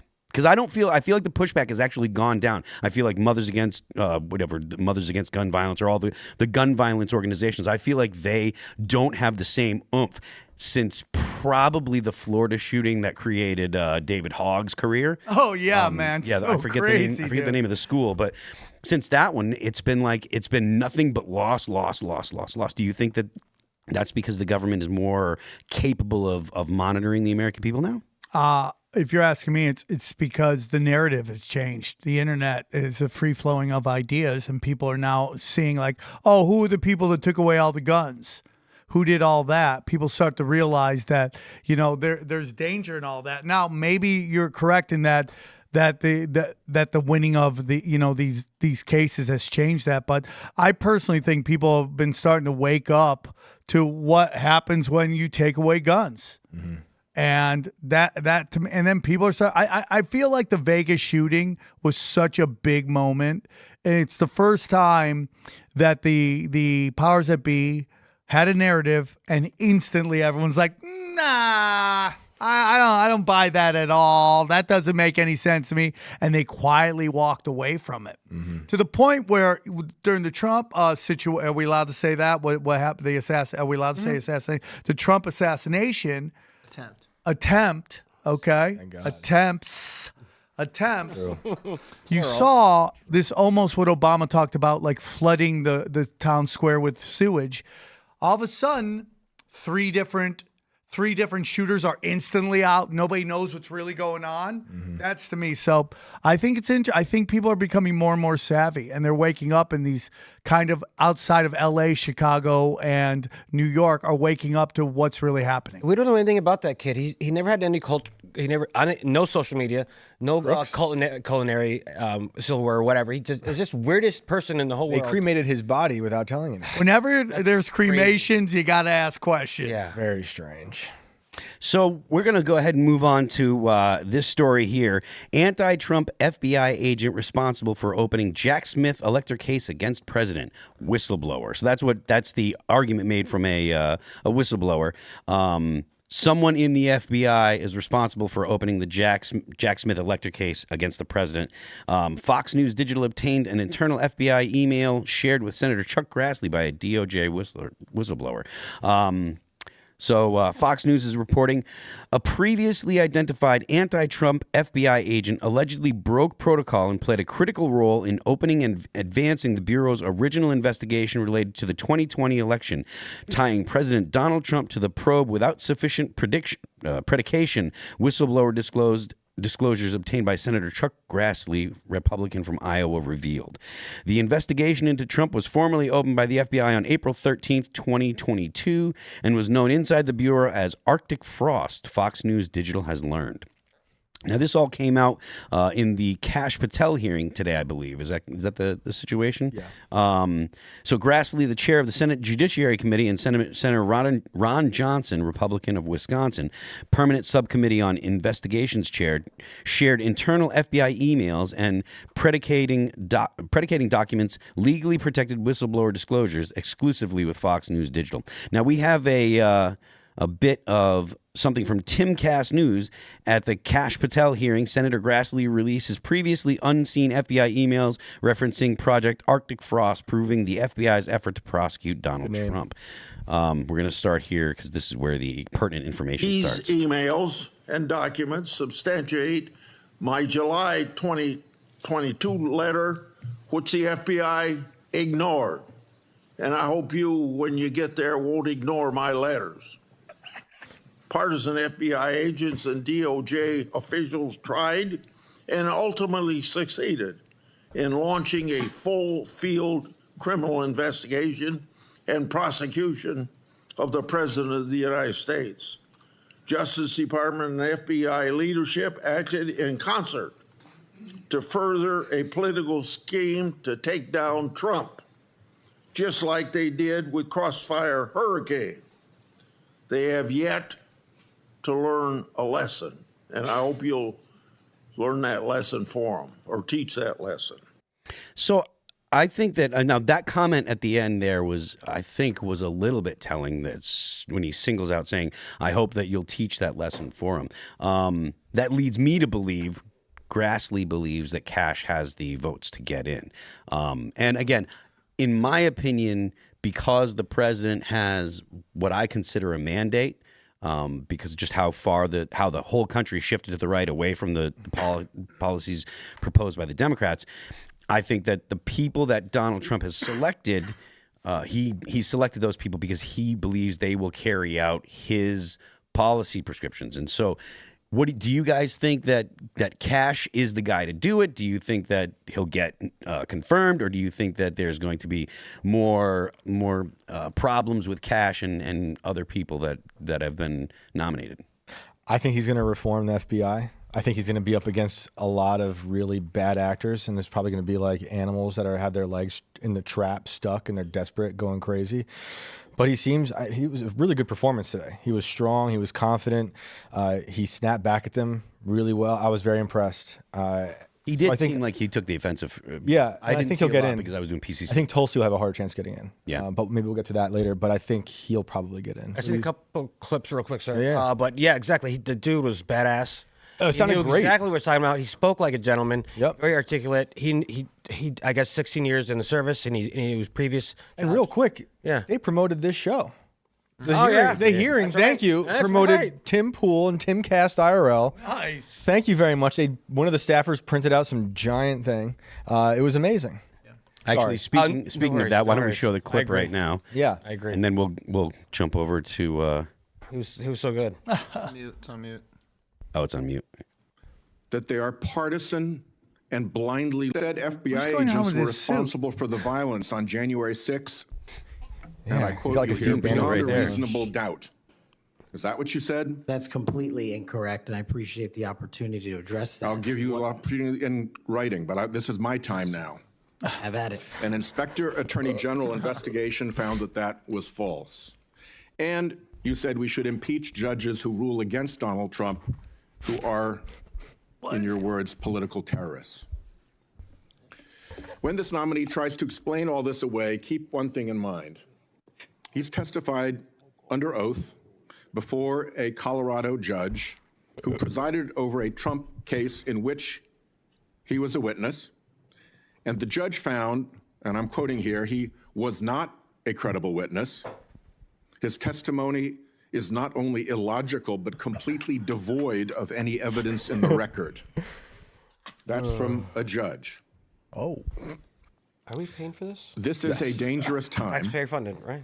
and I ask all my colleagues to consider whether these plain comments by this person and by his own Trump administration colleagues should be given a blind eye, just overlooked, or whether, like the warnings of pardoning violent January 6 offenders, they're warnings to be heeded. There is an unfathomable difference between a seeming facade being constructed around this nominee here today and what he has actually done and said in real life when left to his own devices. That guy's become one of the worst persons I've. Conduct shows character. Yeah, White House. And if you look at history, you see the danger of security chiefs in authoritarian regimes becoming the tools of political power. Stop. What's going on with The this? characteristics that they often show are It's that like they a are Chevy vengeful, Chase character. that they are grandiose, Yes. that they are intemperate, that they are partisan and blindly loyal, and that they are servile How much and That- won't say no. I'm afraid using this? that the history of this nominee's conduct raises those warnings. How he can say that with a straight face, unironically say that with a straight face after the previous administration is mind-blowing. Because they're evil. They hate you. They want you to suffer. They hate your freedom. They don't care about lying. They don't care about being a blatant hypocrite. So do you think that it's blatant hypocrisy, or do you think that they believe what they're saying? I think these people don't believe in anything, and they'll say whatever they have to appeal to their base of evil, demonic people. Not their base, but they're like the people probably most likely controlling them in different kind of ways, right? I yeah. mean, that guy looks like he's been there forever. I bet you he's been to some crazy places Yeah. and done some crazy Why is things. he wearing fleece beneath his suit jacket? Yeah. I mean, dude, I don't know how Patel wasn't like, dude, what is going on with your jacket situation? So I don't know, Phil. Do you think they believe it, or do you think? So- what do you think? So I've been watching a lot of Mark Andreessen's podcasts recently. Oh, yeah. No, you don't really. I listen to Mark all the time. Okay, all right. I don't agree with anything he does, but I think he's really smart. Okay, so he was talking about a lot of the people that he used to associate with in Silicon Valley before he kind of came out as a Trump supporter. And he would say they all share the same opinion as the New York Times, and they all sound like they're saying it unironically, and all those opinions are different than they were 6 months previous. Yeah. And he said that those people will say the thing that they read in the New York Times without a hint of irony, without a hint of self-awareness that 6 months ago they were saying the exact opposite. And to me, I don't know if they believe the things that they say or if their beliefs just so easily are shaped by the people that are around them. It could be that they want to be in those positions, and it's going to those cocktail parties and going to those dinners. That's where all the cool people hang out. And if the price of admission is agreeing with them. And so they just do whatever. They read the New York Times so that way they know what they're supposed to say when they get to the cocktail party. That could be it. And it also could be that they have no actual principles of their own, and that they really do just shift genuinely and actually believe the thing that they're saying. And I think that that's worse. Yeah, maybe I'll argue against my point and say they probably do believe a lot of what they say because I think they actually believe Trump is an authoritarian. So they think we have to do all this conformity. stuff to do it. Yeah. Everything is like, how much can you conform? Yeah. Especially on the left, it's all about conformity. Oh, yeah. It's going to be the right at some point made a decision to kind of break away from the extreme religious right. That, you know, that was like really like people have progressed kind of past that, and there's a lot of like condemning these people and those people. We should get back to it. There's a little discussion on that. Yeah, I don't know if I can get on that program. Just Right. I mean, like, there's a little bit. I'm a live and let live guy. I don't care. You know, I'm semi-authoritarian. don't hurt children, and you won't hear from me. Don't hurt kids, and don't hurt children. You never hear anything from me. But the left, they're stuck. Yeah. They're stuck because their whole brand is I'm the most empathetic human being out there, and I have to conform to these beliefs. And it's like something gets put out, and they all are just running to who can conform the most. That is the currency of the left and the progressive. Right. Who can conform the most? And they don't see that these organs, these media outlets are lying constantly, right? Like they haven't learned the mistake that they've lied. I guess they don't know. They don't think they've lied. Matter. They don't think they've lied. They just want to hear what they want to hear. Yeah, that is the human centipede of information. That is the human centipede of. Sam said that earlier, so I don't want to take full. You actually said reverse centipede. I forgot what we were talking about. Maybe not appropriate for IRL. All right, so we're going to go ahead, and we've got one more story that we want to get to because this is actually this is something that it hits home locally here in West Virginia. The Post-Millennial is reporting illegal immigrant indicted in West Virginia for killing a 32-year-old woman, setting her body on fire. A grand jury indicted an illegal immigrant from El Salvador in connection to the death of Samantha Daly, 32, of Charlestown, West Virginia. David Antonio Calderon, 46, has been accused of killing Daly in Jefferson County and then setting her body on fire in a field in neighboring Berkeley County. The murder occurred in May 2024, the Spirit of Jefferson reported. Daly's body was discovered on a burning sofa in the 100 block of Golf Course Road in Berkeley County on May 6, 2024. Investigators say that her remains were so badly burnt that she was unidentifiable and believe that she was initially killed in Jefferson County.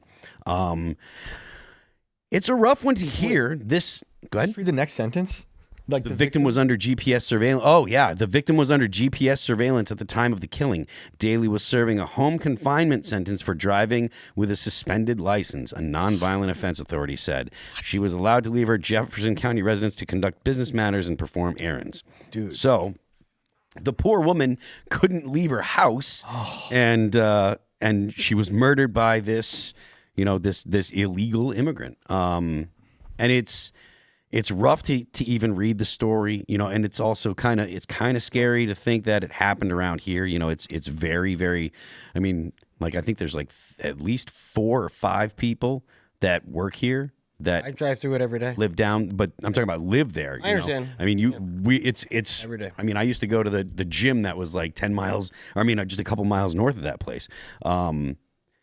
So yeah, I can't imagine what it's like being family members with this woman and knowing that this person was here illegally, and then hearing, because this happened in May of 2024, then hearing, the Democrats say this isn't a problem. There's no problem. Yeah. We don't have a problem with illegal immigration, because they were saying that until like September, until they realized that the American people were fully aware that there's a massive problem with illegal immigration. They were denying it and denying it and denying it. And whether it be this poor young lady, or whether it be Lake and Riley, or any number of people that have been killed, even like the horrifying murders aside, how many people died in car accidents because some illegal was driving a car?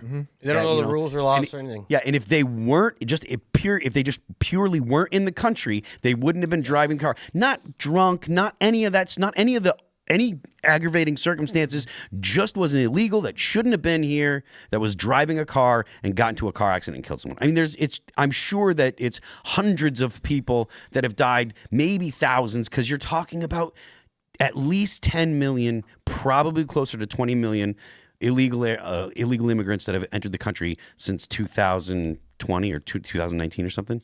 Before you guys go off, let me throw this is a big thing caveat. On April 10th of before May, April 10th, he helped Colorado beat a homeless couple with a baseball bat, leaving them hospitalized with serious injuries. April. Where was this?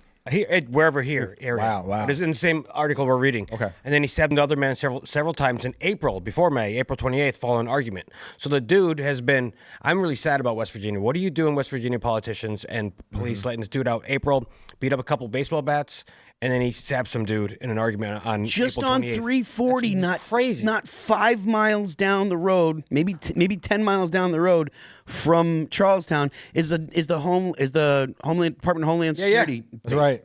Right there. That's right. Right effing there. Has anyone checked in on Selena Gomez if she's made any videos about this? This is one of her people. Are her tears putting out these is fires? She crying? Is she crying? Calderon had previous arrests and convictions in El Salvador, including sexual assault, murder, aggravated robbery, DUI, and narcotics-related crimes. My question is, like, the men in this village or wherever they live, does anyone know about this? Is there anybody reporting on this? As a man, can you live with that in your neighborhood? If you know that this guy's doing crazy crap, how do you not go, hey, dog, time to go talk to some people and have them that this is not how we act in public, And that's my opinion. Yeah. Sorry. Yeah. I mean, I think that, like, anyone that turns in illegal immigrants, they should, maybe there should be some kind of incentive, See, okay. Well, this is where I get a little nervous with that, because we kind of did that with COVID, where the left was told to report on anybody who's having mass gatherings. So now they're telling the right to report on illegals. I get very nervous that we're turning into a country of snitches. Right. And one thing I'm telling my kid, no, we don't snitch. You're at Tripoli. You don't snitch. But I understand what you're saying. There has to be some kind of system, but I get very nervous when we start rewarding people. How are we going to do it? They're speaking Spanish. I'm just saying that's so like in Palestine, right? Yeah. There was I remember watching a story that, like, neighbors who didn't get along with each other, they would just say the other one was a spy for Israel. That was happened. That was the exact same thing that happened in Germany too. There was, like, most of in authoritarian countries, the stuff that I've read and stuff that I've heard, the people that actually keep everyone in line are the citizens, because you don't want to say anything that your neighbor might overhear and decide, I'm going to turn them in. It's not that there's never enough secret police. There's never enough police to to keep a population in check like that. What happens is the population keeps the population in check. At first, it's the true believers, like the COVID people, right? The COVID people that were like, if you are walking around without your mask on, I'm going to call the manager. It's literally Karens, right? Sam, I agree with you. That's to start with. But then it goes on where it's anyone that would step out of line. Yes, that's what I'm saying. So I don't know what the answer is to that. But I agree with you for the most part. But this dude, April 10th and then April 28th, baseball bat beating up old couple, and then he stabs someone. Why is he out there burning this woman in May? That's what's a going failure on? of our law enforcement. And what are they doing? We've demoralized them. Right. We've demoralized the cop. My cousin's a cop. I love him. Sorry to cut you off, but not just law enforcement. It's the judicial system. Yeah. because law enforcement could have picked him up, and then if the courts don't actually put him in jail. Which I think gets into this Bolshevik stuff I was talking about, like destabilize. Because if you go, Sam, what is their next big goal they would really like? To me, it's martial law. Because once you get the martial law, the Constitution goes out the door, and you're right to this, and you're right to that, and you're right to this. We can get into, can we talk January 6th? I don't know if that's a taboo topic, but, January 6th, like, if we go, that's an intelligence operation. What is the purpose of that? To bring in the domestic terrorism department of Homeland Security. And once you label somebody a terrorist, their rights go away. They don't have the right to a lawyer. They don't have a right to a speedy trial. They have all that stuff. So this is, to me, like if we demoralize you, if you can't do anything to protect yourself and you can't expect the state, the city to protect you, what's next? Demoralization. You're in a cage. Yeah, The whole country's a cage. Yeah, and there's never been it's never been easier for a government to do that than it is now, considering everybody has their own personal monitor that they not only continuously have with them, they feel like they're lost without it. There's constantly have a wiretap, a video recorder, an audio recorder, and whether people realize it or not, all of these things, if you have them on your phone, there's a reason why Zuckerberg puts a piece of tape over the camera on his laptop, because these things are accessible no matter what you think. Someone can access it, get inside, and say, I want to do this or I want to do that without your knowledge. That is 100% possible. Whether or not you're interesting enough to be actually monitored, I think they take all the data, dump it into a place, and if you become a problem, they just go, let's go look at your file, right? Well, yeah, that's what Google does. Google hold that, and again, this comes back to the idea that we were talking about with the ATF. The government doesn't need to monitor you because Google's doing it all the time. Yeah. All they do is subpoena Google. Yeah. To call SpaceX an instrument of the federal government is the same as to call Google an instrument of the federal government, because they do all the stuff the federal government wants. Yeah. They just don't, and they store it for the federal almost government. cutouts, and right? all the government has to say is, hey, give us this guy's info, and they'll hand it right over instantaneously. Look how they worked Zuckerberg during COVID. Yeah. He was their little censor puppet. And that whole story's crazy too. But no, you're totally right, man, about the censorship and the control. It's interesting. I know they're listening to me. I put on a show for them. Enjoy that. Yeah. Yeah, I'm like a reverse. I don't lawyer. care. It's Yeah, like they can watch. Yeah, dude. Well, listen to me. I don't give a shit. But, it's like it doesn't matter. They're gonna get you no matter what. Dude, I do pre-check. They get my eyes all the time. It's just like it's so funny because every time I go to the airport, I'll hand them my ticket. Sound alarm will go off, and I'm like, oh, they got me. I'm going to the gulags, right? Because that's every conspiracy theorist's wet dream that we're all going to the gulags. Oh, we're so important that they're gonna take us to the gulags. It's interesting, dude. It's interesting. I'm a Fed myself, so I'm not really worried about it. So Okay. once you're in the system, you're okay. You should tell me that at the beginning of the show. That you're a Fed. I remember one time I was I was doing a show, and a high school friend of mine, this hot chick I went to school with, she brought her friend, and they were hanging out. And then like by the end of the night, she's like, yeah, she works for the DEA. I'm like, I'm a crippling drug addict. You should have told me that before we started. Okay, I mean, I've been sober 4 years now, but at the time, I was still rocking and rolling. I would like to know if there was a narc in the room or not. Congrats on sobriety. That's amazing. Yeah, congrats, man. It's fun. That's amazing. I'm blessed. All right, I think we're gonna go to super chats now, huh? It's about that time. What do you God say, have Serge? mercy on us. All right, so let's see here. What do we got? I think Tacty Platty was first today. Tacty Platty says, first, Phil and Raymond rock. Thank you, Tacty. Rock. We Go appreciate Tacty. that, man. That's very kind of you. You're crushing it, dude. You rock You're as well, crushing it. Tacty Platty. The Emperor's Champion said, Senator Mike Lee was talking about the idea of issuing letters of marque and reprisal against the Mexican cartels on Glenn Beck's show. I really, really hope that happens. That'd be fun. I've heard some talk about that because they don't want to use the military for it, I suppose. What do you guys think? Do you think that there should be letters of marque and marque? What is that? Let me go ahead and get the the meaning. License in the age of sale that authorized private persons known as a privateer or a corsair to attack and capture vessels. I mean, look, man, if you ask Eric Prince if he wants to do it, you know he wants to go. Yeah, for sure. We sat down with him on the Culture War one time, and I don't know for sure what degree he wants to go, but you know, the Blackwater guys, I know a lot of dudes that were essentially mercenaries, and they're just like, let's get the band back together, and you know, they would love to go do that. I don't know the cartels. Is that what you're saying? That's what going after the cartels in Mexico. Yes, that's what. That's what. So, they're so talking if we send in government-funded mercenaries and they go after the cartels, is that just the U.S. government fighting the CIA-funded stuff? It's Like, just one cartel going after another. What if it's enough government funded? no, but it's literally the I know. U.S. government going after the U.S. government. Like that's Right, it. Like right, the right. True, cartels true. are just extensions of the CIA. We got all our guns Remember from when Fast and Obama Furious. got in trouble for Fast and Furious, Exactly. and he's like, "Oh yeah, we were just tracking them. Come on, dog. We know what you're doing, dude." we can crowdsource it, I think.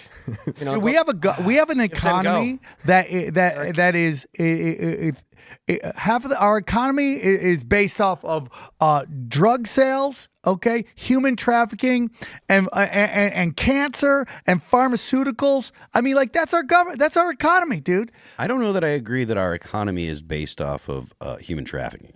Bro, it is a multi-billion-dollar industry. Yeah, but that's not the United States economy. no, it's that's based off. it's if you take them all together, like $50 billion is sold on Wall Street in illegal drug sales. That's part of it. These companies that move stuff. illegal drugs isn't trafficking child. What you just said, sex trafficking. Didn't you? Well, no, I mean that's one of them. Those are multiple. We have drug trafficking. We have sex trafficking. $50 billion is a lot of money, but our GDP is $27.36 trillion. Right, I So, understand that. So it's not based off of. Well, okay, it's not the total so thing. but I mean, it's a lot of money. Sure, okay, but so let me just add war to that, and that, you know, And then you're done. So we got war, we got sex trafficking, we got drug abuse, we got all that. Listen, I understand, I get it, but it's like like people are like, oh, if we cure cancer, our economy would clap. It's like maybe we need a different economy. Even if the money isn't the biggest part of that, the sex trafficking is so big that they're willing, in my opinion, I've said this before on the show,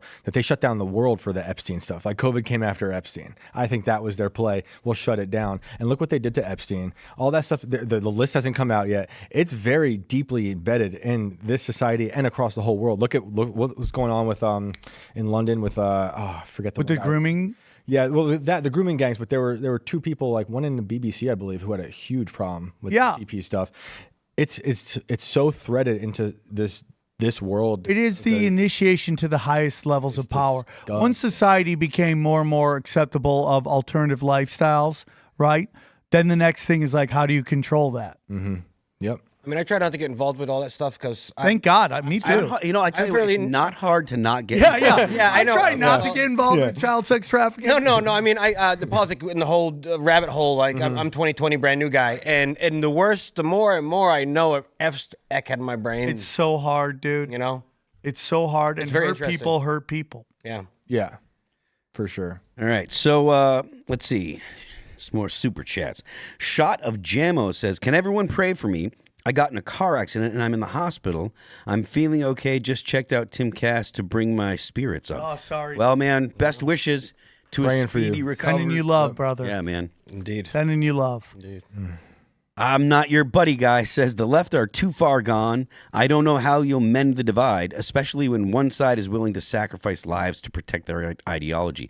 Do you guys agree that the left is uniquely far gone, or do you think that it's people in the bureaucracy both that would be, anyone, doesn't matter if you're Republican or Democrat, if you're in the bureaucracy, you're just you're there to make sure that you get yours? I think neoliberals and neoconservatives dock all the time. They just dock each other all the time. Yep. And it's just a game of right versus left.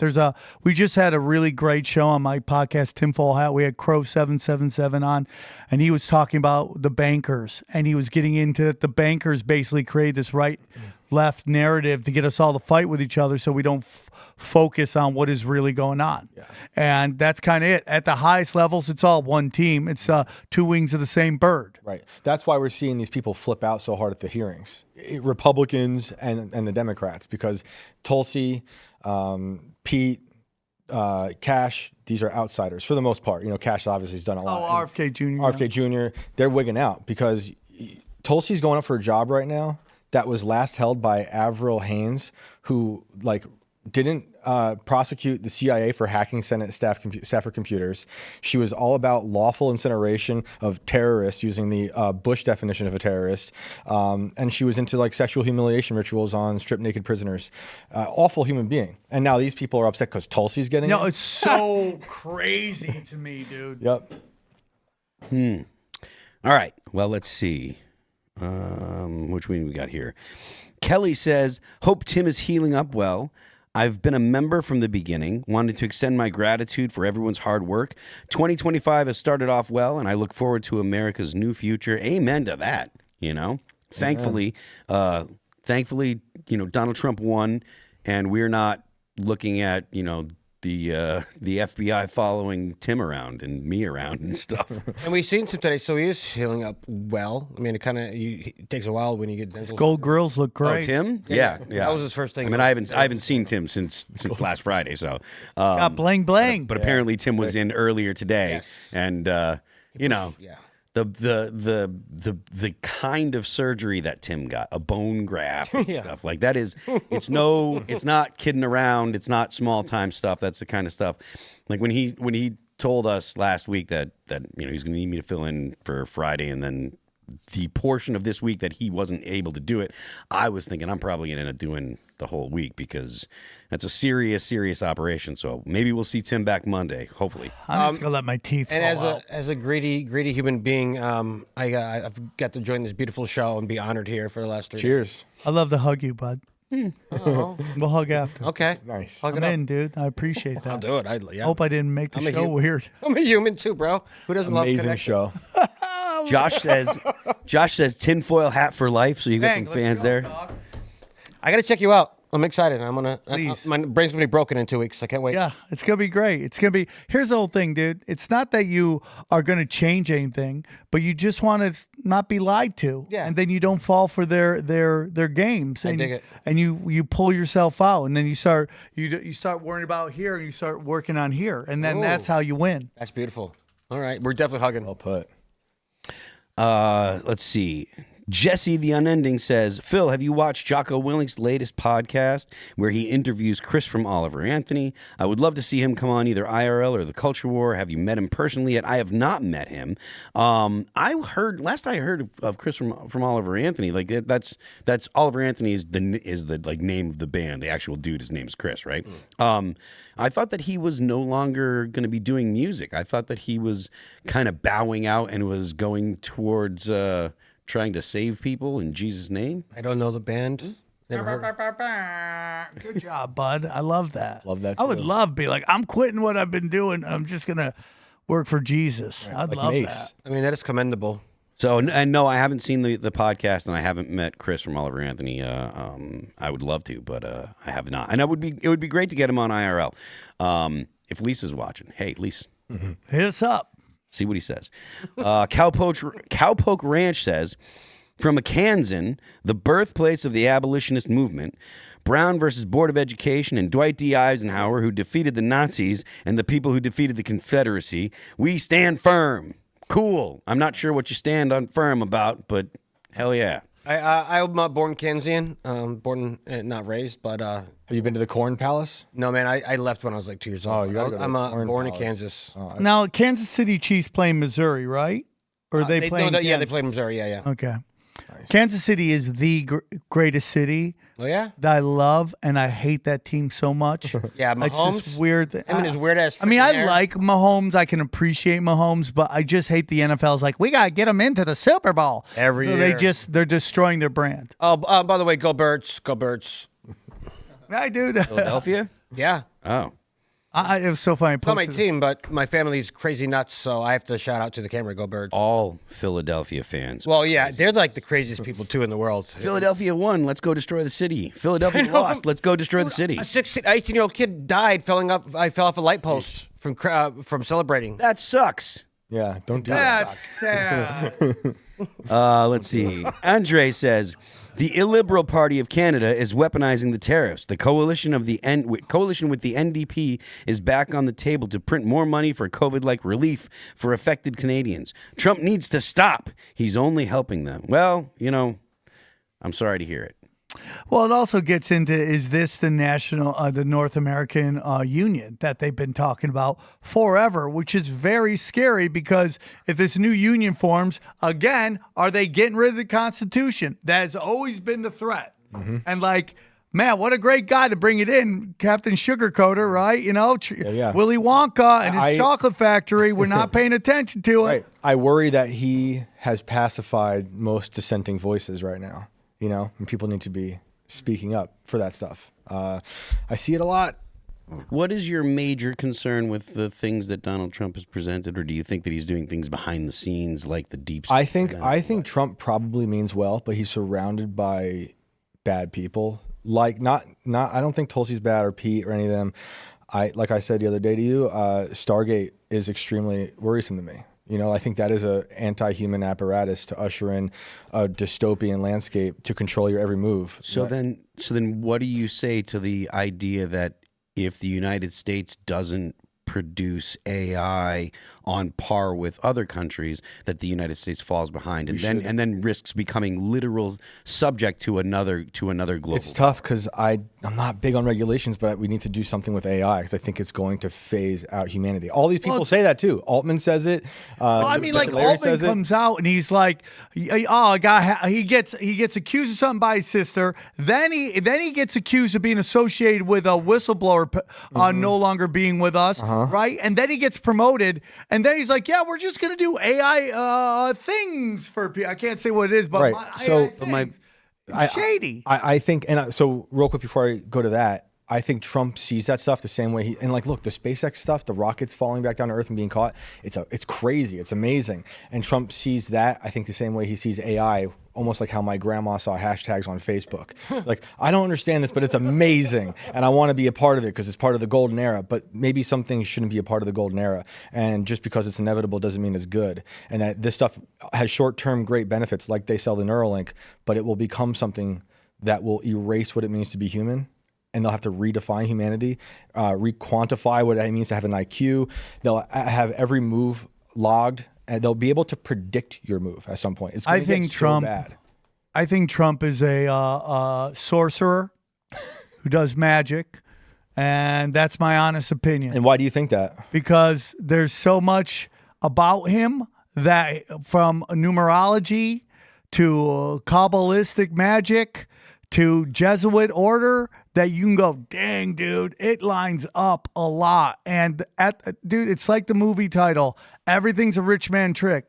They are using occult magic to manipulate us. 9/11 was a manifestation event to manipulate us into allowing them to go in Iraq for not real reasons, which we all found out later. Everything is a magic trick. And then they created the DNI office, which is what Tulsi's taking over now. Phil, I'm curious though, what do you think about us not being involved, or because of the AI race? I'm still looking for your answer on because I do think that it is inevitable. Right? Yep. About whether or not these technologies will be developed.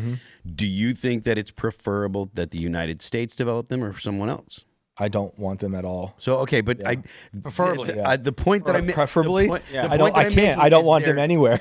I don't want them anywhere. I understand they'll be somewhere in China, and I don't like the Chinese Communist Party, but it's almost like the argument for gain of function. I just can't say I prefer it to be here or there. I don't want it anywhere. I think it's really, really antithetical to what it means to be human. Will AI take over? Do people think AI? Yes, the people who are making AI. From last night's conversation, Phil. The people making AI think it's going to take over. Yeah. OpenAI 01 tried escaping. It was trying to rewrite itself, and they were trying to this is. A lot of people think AI is the spirits of dead Nephilim. Ooh. Which is biblical. to get into that, dude, know. that they never die and they're trying to get in spirits, dude. I'm I telling you, answer? I don't know everyone if- could call me Crazy Sam, which I'm sure is hot in the chat. No one's ever said that before. Okay, but so you get into Trump and what Trump does. Like, is it purposeful or is it just like bad luck? Like when he pulls out of the, I think the WHO back in the day, and then he gives $10 billion to The other Bill day Gates. he pulled out to What? He just pulled out of the WHO. Yeah, and I love that. But he Yeah. also turned around and gave Bill Gates $10 billion, in which Bill Gates then turns around and uses this, and that. I mean, so it's like, is he like? Dude, on the internet, I call him the Antichrist. I go, the Antichrist is crushing it right now. He's also not part of the WWE anymore, so who knows what's going on. Yeah, I mean that's. Or maybe we're all part of it and don't realize it. I want to jump to this super He's chat a here. sorcerer. So Lurch685 says, shout out to Tulsi. Getting screamed at by that soy senator from Colorado was insufferable. No senators with lisps looking at you widen. Yo, that we've was got a- it. We've that got was hold on, hilarious. we've got the clip here. That was hilarious. By the don't way, you go the ahead and- Cruel, like, boom, I want 100 Dalmatians look is hot. She's awesome. Yeah, Now, big before I fan. close, I want to warn the American people who are watching at home. You may hear lies and smears in this hearing that'll challenge my loyalty to and my love for our country. Those who oppose my nomination imply that I am loyal to something or someone other than God, my own conscience, and the Constitution of the United States. Accusing me of being Trump's puppet, Putin's puppet, Assad's puppet, a guru's puppet, Modi's puppet, not recognizing the absurdity of simultaneously being the puppet of 5 different puppet masters. The same tactic was used against President Trump and failed. The American people elected President Trump with a decisive victory and mandate for change. The fact is, what truly unsettles my political opponents is I refuse to be their puppet. Now, before I close, So I Fire. think that it's great that Tulsi, Tulsi's been, a staunch critic of the establishment, since she kind of busted on the scene when she was running for president and called Hillary Clinton the embodiment of rot, which is one of the ballsiest things Yeah, I'd ever sure. heard a human being do. Like, Slay Queen. How is she Slay. alive? exactly. How is she alive? Of all people to do that to just get up there and just piss right on her face. Yeah. It was beautiful. I would have voted for Tulsi. I think whoever has to get in, whatever woman has to get in, has to have a phone love operator voice for us to listen to, because nobody wants to hear their wife all the time. Okay, I'm sorry, you guys can get quiet, but it's like nobody wants to hear Hillary Clinton a billion times forever, 4 years screeching. imagine You're like, the oh, cycle. I'm at home, I'm hearing it there, I'm hearing it on the television. Oh my God, I'm Well, moving. Tulsi 2038.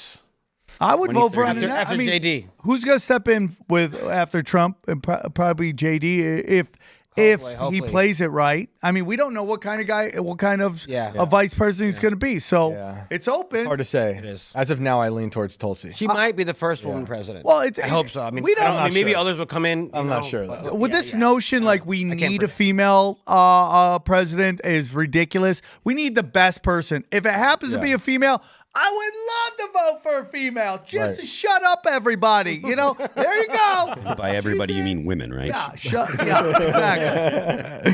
But she's a puppet. What is it? We got Bill Hoekstra says, I feel DEI still had an effect in this because local, state, and federal agencies pushing DEI can't hire qualified people for crucial jobs that you can't lower the standards for. The most important jobs that could kill people if not done to a certain quality. I mean, I don't really have a sense of how many people were looked over because they were the wrong identity, right? I don't actually have a way to imagine what the quantity is or any kind of reference as to what the quantity was. Do I think that there were some? Likely. Do I think that there were enough to make a difference? I don't know. I mean, that's it, but it's not outside of the realm of possibility either. Okay, my whole thing is like, no matter what the progressives say, you had your shot, you got all your policies in, and it ended horribly. Yeah. So please shut up, step aside, let the men come back in and go, okay? So that's my whole thing. So Again, if you study the Bolshevik Revolution, we're seeing step by step by step by step how they did it, and it's just demoralize. And if you study what was done to the Native Americans, to the black community, and now what's being done to white guys, it's the same playbook all the time. Just take away the jobs, empower the women. Men have no purpose when they can't make money, and then you flood them with drugs and alcohol, and then the family unit is destroyed. It is a playbook they play over and over again. A usury says BCP covered this earlier. Biden admin changed hiring to test for demographics to eliminate white men and restart after passing the previous test and purge them and cause the shortage. There's a lawsuit with 1K people against the government for discriminative hiring. Look, I'm not in any way skeptical that happened. You know, like I think that is, it's not only likely. I mean, we saw the evidence of them looking for people that were, you know, that were a certain identity or actually not a particular identity. It really does boil down to they wanted to exclude white men because they say that we're looking to help POC and LGBTQ people and women and blah, blah, blah. But really, they could simplify it by just saying we want to exclude white men. 100%. So I live in LA. I haven't been involved in Hollywood in a long time. I can't act. I can't write. And I can just talk a lot of smack. That's like the only thing I could do. But I can't tell you how many people I know have gone in and pitched shows, white guys, and been told to their face, we're not hiring white men right now. Mm-hmm. I know a guy who's actually Latino, looks white, went in, pitched an idea. They said they're not working with white guys. He goes, I'm not a white guy. I'm a Latino. Spoke to her in perfect Spanish, and she goes, but you look white. He should have said Latinx. Yeah, which is hilarious. But there's so many guys who know that's happening, and they just accept the system. They just accept that's happening instead of going, this is wrong. And this is why television sucks, movies sucks, because you're getting rid of experience. They've been conditioned, though. It started all the way back in the 90s when your average sitcom started casting the father as the poor schmuck that was lucky to have the wife, you know, and he's always too. The last person that was actually even though he wasn't particularly like admirable, the last person that wasn't cast that way was Al Bundy. Yeah, he was, you know, him and Peg were always at each other's throats. But he wasn't like, he didn't just lay down for her and, oh, you're right, honey. You know, that was the last time there was I'm trying to think, that's true? That's crazy. I mean, that's the last one I can think of. The dad from Family Matters, was he like a dope? He was a police? No, they're all idiots. I think his character up with his character. But if anytime they're put in the context of the wife being around, the wife is right. Even if they're not a dope, anytime the wife and husband are in some kind of emasculated, some kind of exchange, the male is emasculated. Right. They did a study, and they found out that, and this study devastated everybody because it completely changed how businesses work. And the study found that women are 70% of the purchasing power. So now everything geared towards women, and what they thought women wanted to hear was about how their husbands are idiots. And what happened is women started to wake up going, what you're doing is you're demoralizing my son who did nothing to anybody. Yeah. That's very, very true. People say that, you know, there's a problem with young men. Well, most of the teachers are women, and most young men are raised by a single mother. So if there's a problem with boys, it's a lack of positive masculine figures. Venus Sophia says, panel, thoughts on taking political surveys? Yes or no? Yes, I do it all the time. I never do. I don't know what that means. Do you answer the phone? No, I do YouGov. I've been doing YouGov for 4 years. This is why he's a Fed. And wait, hold on. But hold on. But I get Amazon money if I do enough of them. Nice. So, you know, I get my Tide Pods that so I can DARPA take them, machine. You know, when it's night. Yeah. But yeah, so I mean, tell the people what you feel. I think it's a great idea. No, Don't tell him anything, Raymond. Who cares?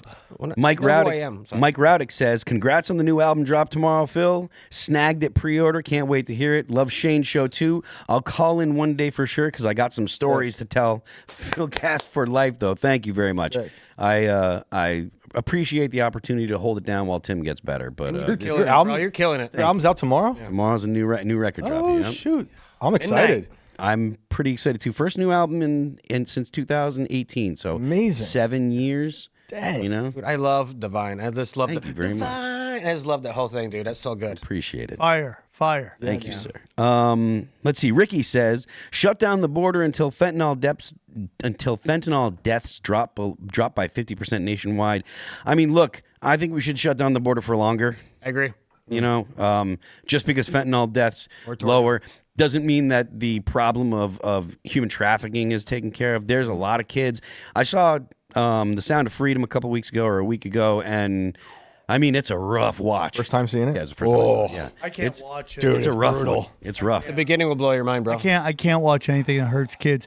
Here's the whole thing with the cartels and all that stuff. Like, please tell me how this is anything different than the crack epidemic and the CIA's role in that. Please tell me how they aren't funding black operations with drug money. Just tell me. Somebody tell me how this is. They just use the same playbooks over and over again. Yep. As a Fed, I won't tell you. Okay, thank you, dude. You're Wow. welcome. By the way, every time I do a show, there's feds in the crowd. I know exactly who they are too. I go, "Hey, dog, are you fed?" And they're like, "No." And then afterwards, like, "How'd you know?" What is it, the haircut? Or? You can just tell, dude, all the time. Yeah. Yeah. I made some guy do acid one time at my show, and because I thought he was a fed, and turned out he wasn't. You reversed MK Ultra at someone you thought was a Fed. That's wild, dude. All right.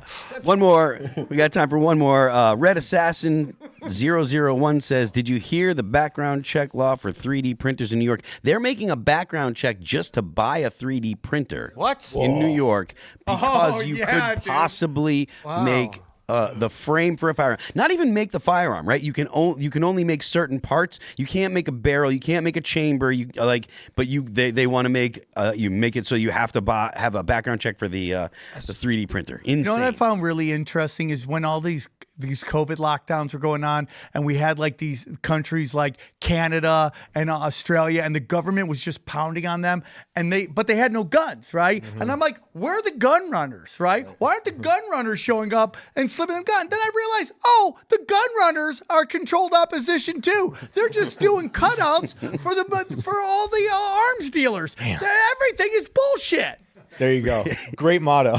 Well, we got one more we're going to end it on. This is actually a really good one. Black Ghetto Latina says, "To continue the tradition, I'm in labor with my husband and mine's 7th child, a baby girl. So excited. Congratulations. Hoorah. Absolutely. So go ahead and smash that like button. Share the show with your friends. Join timcast.com. Sam, do you have any closing arguments or something to plug? Check out my special, Why is Everybody Getting Quiet? You can watch it on YouTube, samtripoli.com, Rumble. And they want you to be sad. They want you to be scared. Dude, look inside yourself, get closer to God, and it will all work out. You want to change the world? Change yourself, be example for others, and when they watch you change, they'll change, and that's how you make a difference. All right. I am Raymond G. Stanley Jr. on the world. Sam, there's a great show. You and Shane, of course, both you, everyone here. But Tag team champion. That's right. I'm excited to go down the rabbit hole, my friend. Shane. Thank you for having me. I'm Waka Flocka Flame, and I'm a rapper from Atlanta. I have a show every Sunday, Inverted World Live, 6 o'clock. See you all there. So I am Phil That Remains on Twix, on X. I am Phil That Remains official on Instagram. The band is All That Remains. Our new record, Anti-Fragile, drops in just 2 hours. Go to Spotify and pre-save. If you need some convincing, you can go check out Let You Go, Forever, Cold, No Tomorrow, or Divine. Those are available right now. You can go check them out. They're available on YouTube, Amazon Music, Apple Music, Spotify, Pandora, and Deezer. Don't forget, The Left Lane is for Crime, and we will see you all tomorrow.